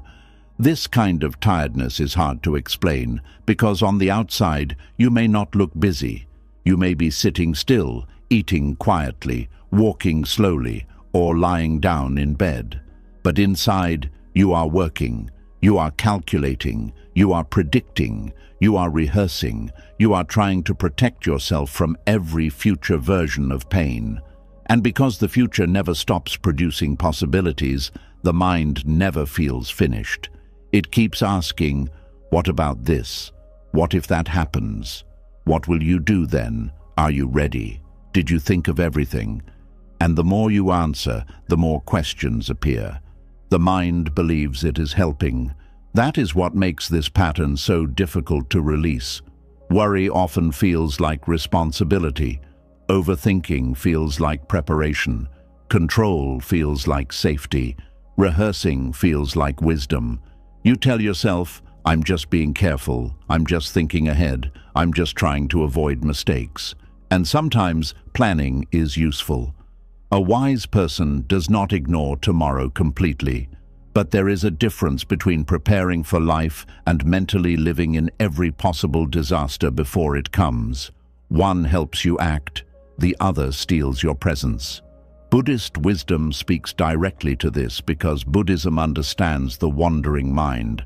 It sees how the mind travels into the past and future, then suffers from places where the body is not. The body can only live now. The breath can only happen now. The feet can only touch the ground now, but the mind can leave now at any time. It can suffer from yesterday again. It can suffer from tomorrow early. It can suffer from an imagined conversation, an imagined rejection, an imagined failure, an imagined loss, an imagined judgment.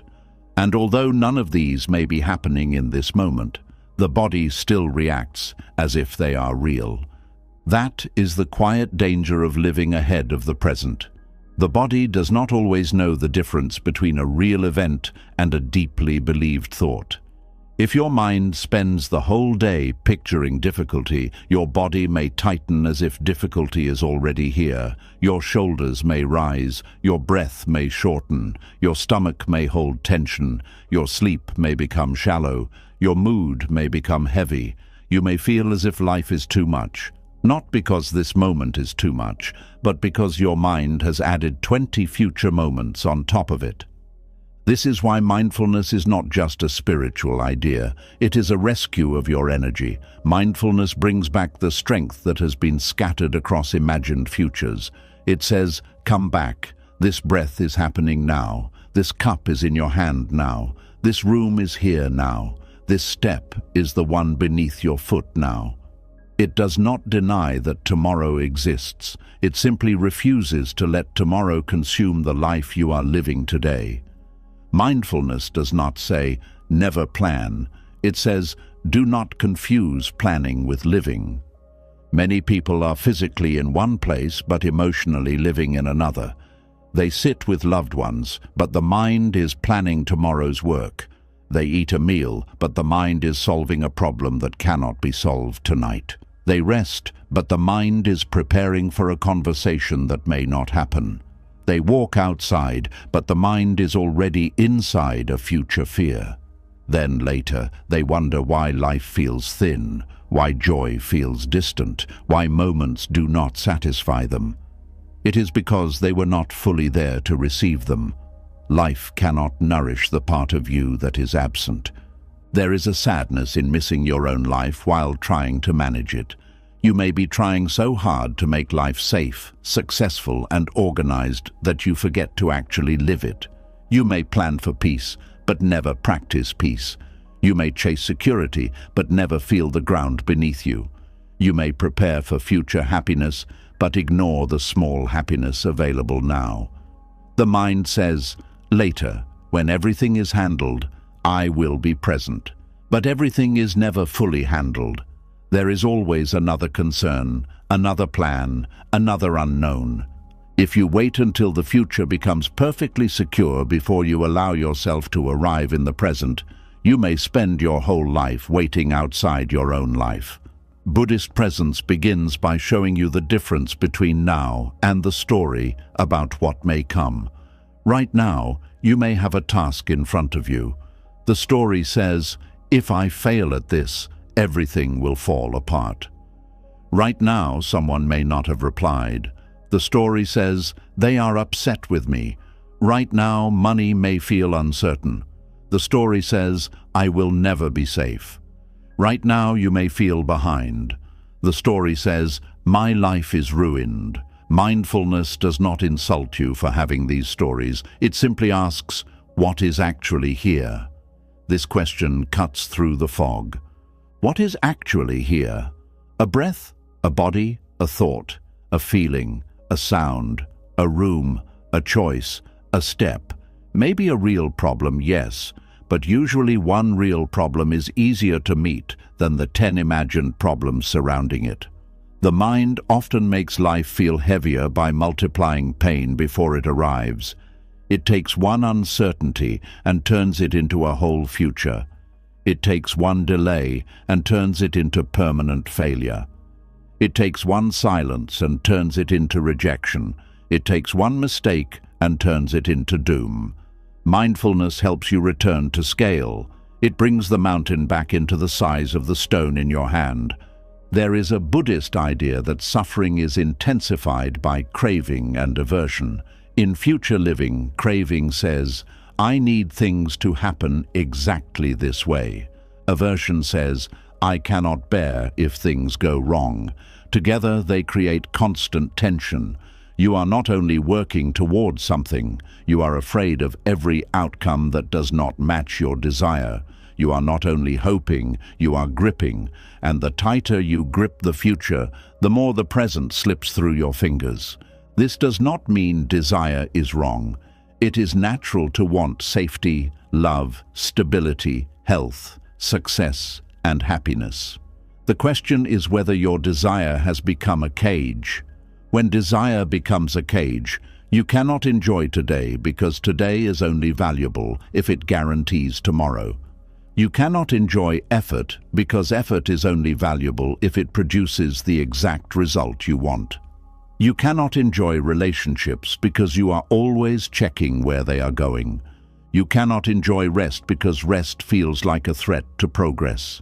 You cannot enjoy the path because your whole mind is leaning toward the destination. And leaning too far into the future creates spiritual imbalance. The body is forced to drag the mind back again and again. That is why life feels heavy. You are not walking with yourself. One part of you is here and another part is reaching ahead, pulling, fearing, controlling, expecting. The present moment becomes something you step over on your way to somewhere else. But the present moment is not a stepping stone to life. It is life. A person who is always planning may believe they are in control, but often they are being controlled by fear. Fear says, if you think enough, you can prevent pain, but no amount of thinking can prevent all pain. Fear says, if you predict every problem, you will never be surprised, but life will still surprise you. Fear says, if you prepare for every possible rejection, it will hurt less. But rehearsing pain does not always protect you from pain. Sometimes it makes you experience the pain many times before anything has happened. This is the cruelty of worry. It charges you interest on suffering before the suffering arrives. If the thing you fear never happens, you suffered for nothing. If it does happen, you have suffered twice. Worry pretends to be protection, but often it is the mind practicing pain. Buddhist mindfulness does not ask you to become careless. It asks you to stop paying for imagined suffering with today's peace. There is a simple question that can help. Is there a real action I can take now? If the answer is yes, take the action with as much steadiness as you can. Make the call, write the note, prepare what must be prepared, ask what must be asked. Apologize if you need to apologize. Set the boundary if it is time. But if there is no real action available now, then the mind may only be spinning. And spinning is not responsibility. Spinning is exhaustion. At that point, the practice is to return. Return to the breath. Return to the body. Return to the next honest step. The future becomes less frightening when you stop trying to live all of it in advance. You do not need courage for the whole year today. You need presence for this moment. You do not need answers for every possible outcome. You need clarity for the next wise action. You do not need to solve every version of tomorrow. You need to meet the part of today that is actually in your hands. This is not a small shift. It is a liberation of energy. Many people are tired because they keep trying to carry a life-sized map of every possible future. But life is not lived from a full map. It is lived step by step. The mind hates this because it wants certainty before movement. It wants proof before trust. It wants guarantees before rest. But Buddhist wisdom teaches that uncertainty is part of the human path. You do not walk because you can see the whole road. You walk because the next step is visible enough, and then the next, and then the next. In this way, life becomes less overwhelming. Future living also creates the illusion that you are always behind. Because the mind is constantly measuring where you think you should be, it rarely honors where you are. You may have made progress, but the mind says, not enough. You may have survived something difficult, but the mind says, what next? You may have a peaceful day, but the mind says, do not relax, something may go wrong. You may finish one task, but the mind has already opened 5 more. This constant forward pressure turns life into a race with no finish line. Even your victories cannot rest because the future is already demanding more. Mindfulness brings dignity back to the step you are taking. It says, this matters too. The dish you are washing matters. The breath before the conversation matters. The 10 minutes of quiet matter. The small choice not to react matters. The meal you eat with attention matters. The present is not empty just because it is not dramatic. Most of life is made of small moments. If you are absent for them, you become absent for most of your life. There is a powerful Buddhist practice of returning to simple sensations because sensation anchors you in reality. Thoughts can create endless futures, but sensation is immediate.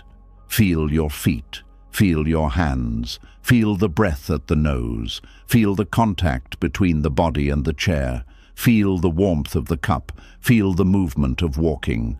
These are not childish exercises. They are ways of reclaiming the mind from imagination when imagination has become a source of suffering. The body is a doorway back to now. When worry rises, try saying, "Planning is happening," or "Fear is predicting." This helps you see the process instead of becoming lost in the content. The content may feel urgent. What if this happens? What if they leave? What if I fail? What if I cannot handle it? But beneath the content is a pattern. The mind is predicting. When you name the pattern, you step back into awareness. You are no longer inside every possible future. You are here, noticing that the mind is producing futures. That noticing is freedom. There is also the weariness of rehearsing conversations before they happen. You may replay what you will say, how they might respond, how you will defend yourself, how you will explain, how you will protect your heart. Sometimes this can be helpful if a real conversation needs preparation, but often the mind does not stop there. It creates arguments, accusations, misunderstandings, and emotional battles that do not exist yet. By the time you see the person, you are already tired from a fight they never attended. This is how the imagined future can affect real relationships. Mindfulness invites you to return to direct experience. Instead of having the conversation 20 times in your head, prepare the truth simply. What do you need to say? What is your intention? What boundary matters? What tone would reflect your values? Then let the rest be unknown. You cannot control another person's response by rehearsing every sentence. You can only meet the conversation with awareness when it comes. This is a gentler way to live. The same applies to fear of failure. Many people live ahead of the present because they are trying to avoid the shame of getting something wrong. They think if they prepare perfectly, no one can criticize them, reject them, or be disappointed. But perfection is not safety. It is another prison. You can prepare carefully and still face uncertainty. You can do your best and still not control the outcome. The Buddhist path asks you to bring your full attention to the action, then release your grip on the fruit. Not because the outcome does not matter, but because clinging to the outcome steals the peace and clarity needed for the action itself. When you are too focused on results, the present becomes stressful. Every step is judged by what it might produce. Every effort is measured. Every delay feels like danger. But when you bring awareness to the action itself, something softens. You write one sentence, you wash one plate, you take one breath, you make one choice. You do the task as fully as possible. This does not make life passive. It makes life more intimate. You are no longer using the present only as a tool to control the future. You are actually living it. There is also a kind of future living that comes from waiting for permission to be happy. You may tell yourself, "I will enjoy life when I am more stable. I will rest when I have more money. I will feel proud when I achieve more. I will be peaceful when things are certain. I will love myself when I become better." But this keeps happiness locked behind conditions. It makes the present feel like a hallway you must rush through. And if the future takes longer than expected, you remain deprived for years. Buddhist wisdom offers another possibility. It says you can touch peace in the middle of incompletion, not complete happiness, not perfect satisfaction, but a real moment of presence. A sip of water can be peaceful. A breath can be peaceful. A quiet evening can be peaceful. A kind word can be peaceful. The problem is that the mind often dismisses small peace because it is waiting for a larger peace. But small peace is not meaningless. It is how the nervous system remembers that life is not only struggle. This does not mean ignoring serious problems. If something needs change, change it as wisely as you can. If something requires planning, plan. If responsibilities exist, meet them, but do not let responsibility become a reason to abandon the present completely. You can be responsible and still feel the breath. You can plan and still notice the sky. You can work toward change and still receive the kindness of this moment. The goal is not to choose between future and present. The goal is to let the present be your home while you take care of the future. A mind that lives ahead often believes that peace must be earned through complete control. But peace is not control. Peace is relationship. Your relationship with uncertainty, your relationship with thought, your relationship with desire, your relationship with fear, your relationship with the moment you are in. If you relate to uncertainty as an enemy, you will be tense. If you relate to thought as absolute truth, you will be dragged. If you relate to the future as a threat, you will be tired. If you relate to this moment as a place to return, you will have somewhere to rest. There is a beautiful strength in saying, "I do not know yet." For many people, those words feel dangerous. They want answers, they want timelines, they want proof. But "I do not know yet" can be peaceful when spoken with trust. It does not mean helplessness. It means honesty. It means you are no longer pretending to control what is not here. It means you are allowing life to reveal the next step instead of torturing yourself for not seeing the whole path. The mind may want certainty, but the heart can learn patience. Patience is not waiting with tension. Patience is waiting with presence. It is not staring at the future and holding your breath. It is living today while tomorrow forms in its own time. This kind of patience is powerful because it returns your energy to where it can be used. You cannot act in tomorrow. You cannot breathe in next year. You cannot make a decision in a moment that has not arrived. You can only prepare what is reasonable, then come back to the life in front of you. This is why the present moment is not weak. Many people think presence means doing nothing, but presence is the only place where wise action can happen. If you are trapped in fear, your actions may be rushed or avoidant. If you are lost in fantasy, your actions may be disconnected from reality. If you are stuck in prediction, your actions may be shaped by imagined threats. But when you are present, you can see more clearly. You can respond instead of react. You can choose instead of panic. You can act from the ground beneath you, not from the storm inside your head. Future living also steals gratitude. Not because you are ungrateful, but because gratitude requires attention. You cannot be grateful for what you do not notice. If your mind is always ahead, you may miss what is already supporting you. The bed that held you, the food that nourished you, the person who checked on you, the breath that stayed with you, the small improvement, the quiet protection, the ordinary mercy of another day. Gratitude is not forcing yourself to be happy. It is noticing what is here alongside what is hard. And noticing requires presence. If your mind keeps running ahead, do not hate it. The mind is trying to protect you. It thinks if it reaches the future first, it can make you safe. So speak to it gently.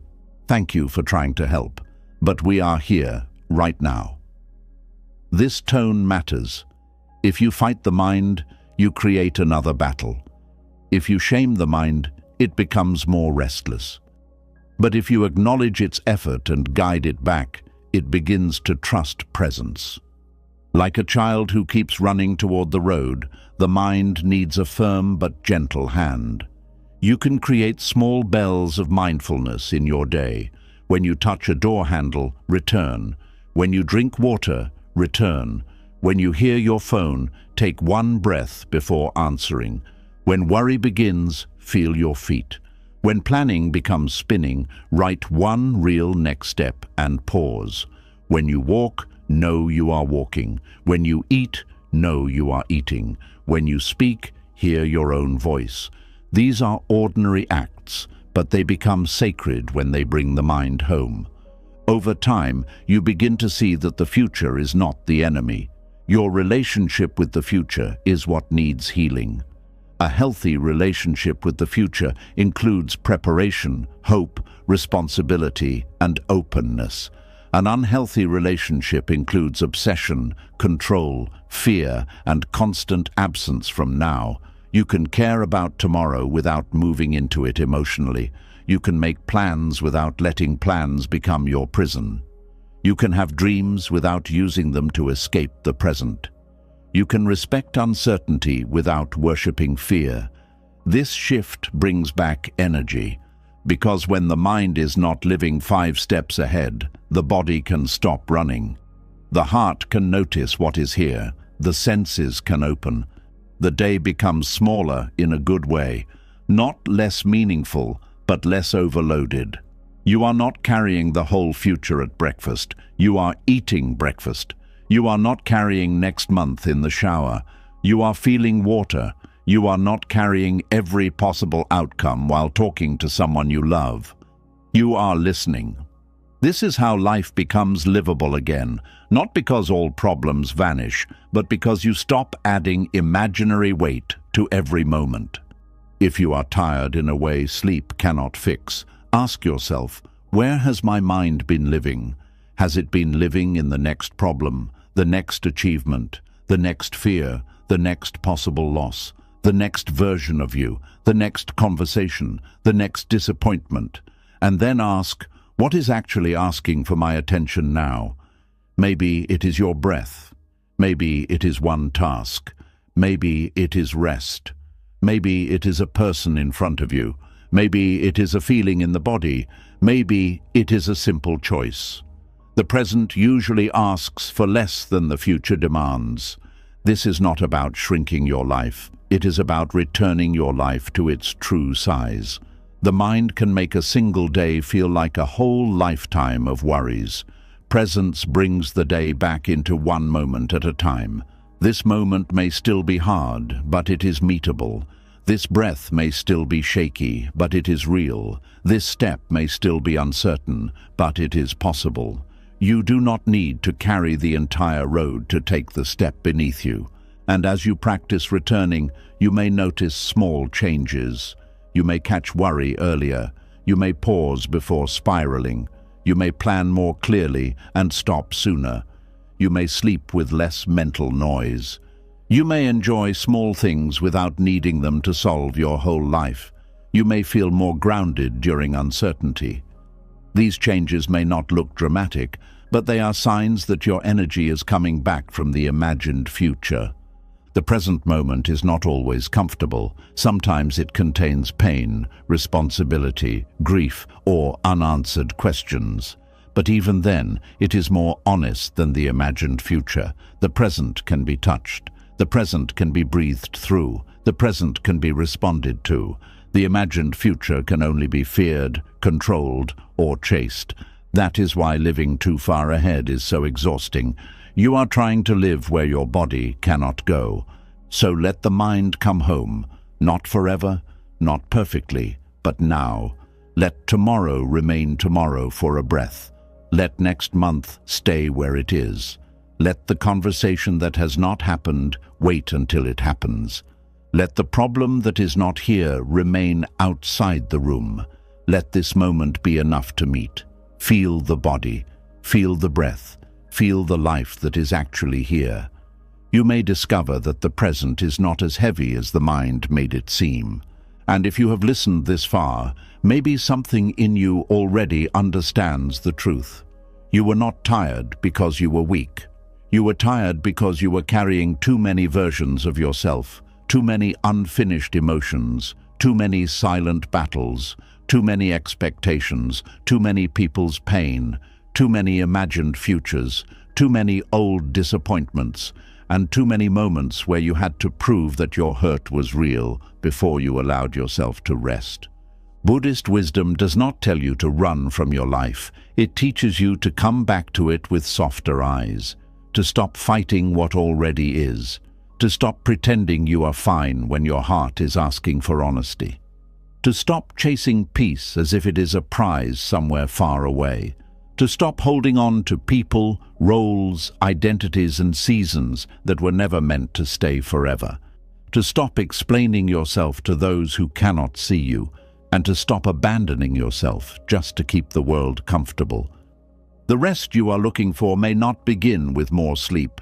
It may begin with one truthful breath, one honest no, one tear you stop hiding, one expectation you release, one moment where you let yourself be human without shame, one quiet return to the person inside you who has been waiting patiently beneath the noise. So tonight, do not ask yourself how to become perfect. Ask yourself what you are finally ready to put down: the false self, the old guilt, the silent resentment, the need to be understood by everyone, the pressure to be good all the time, the belief that you must keep proving your pain before you deserve gentleness. Let it be lighter now. Let your heart come home. And if this message touched a tired place in you, leave a comment with the words, "I am coming home to myself." Not for others to judge, but as a small promise to your own heart that you are ready to stop running from yourself. If you found peace, comfort, or clarity in this message, subscribe to the channel and turn on the notification bell so we can keep walking this gentle path together.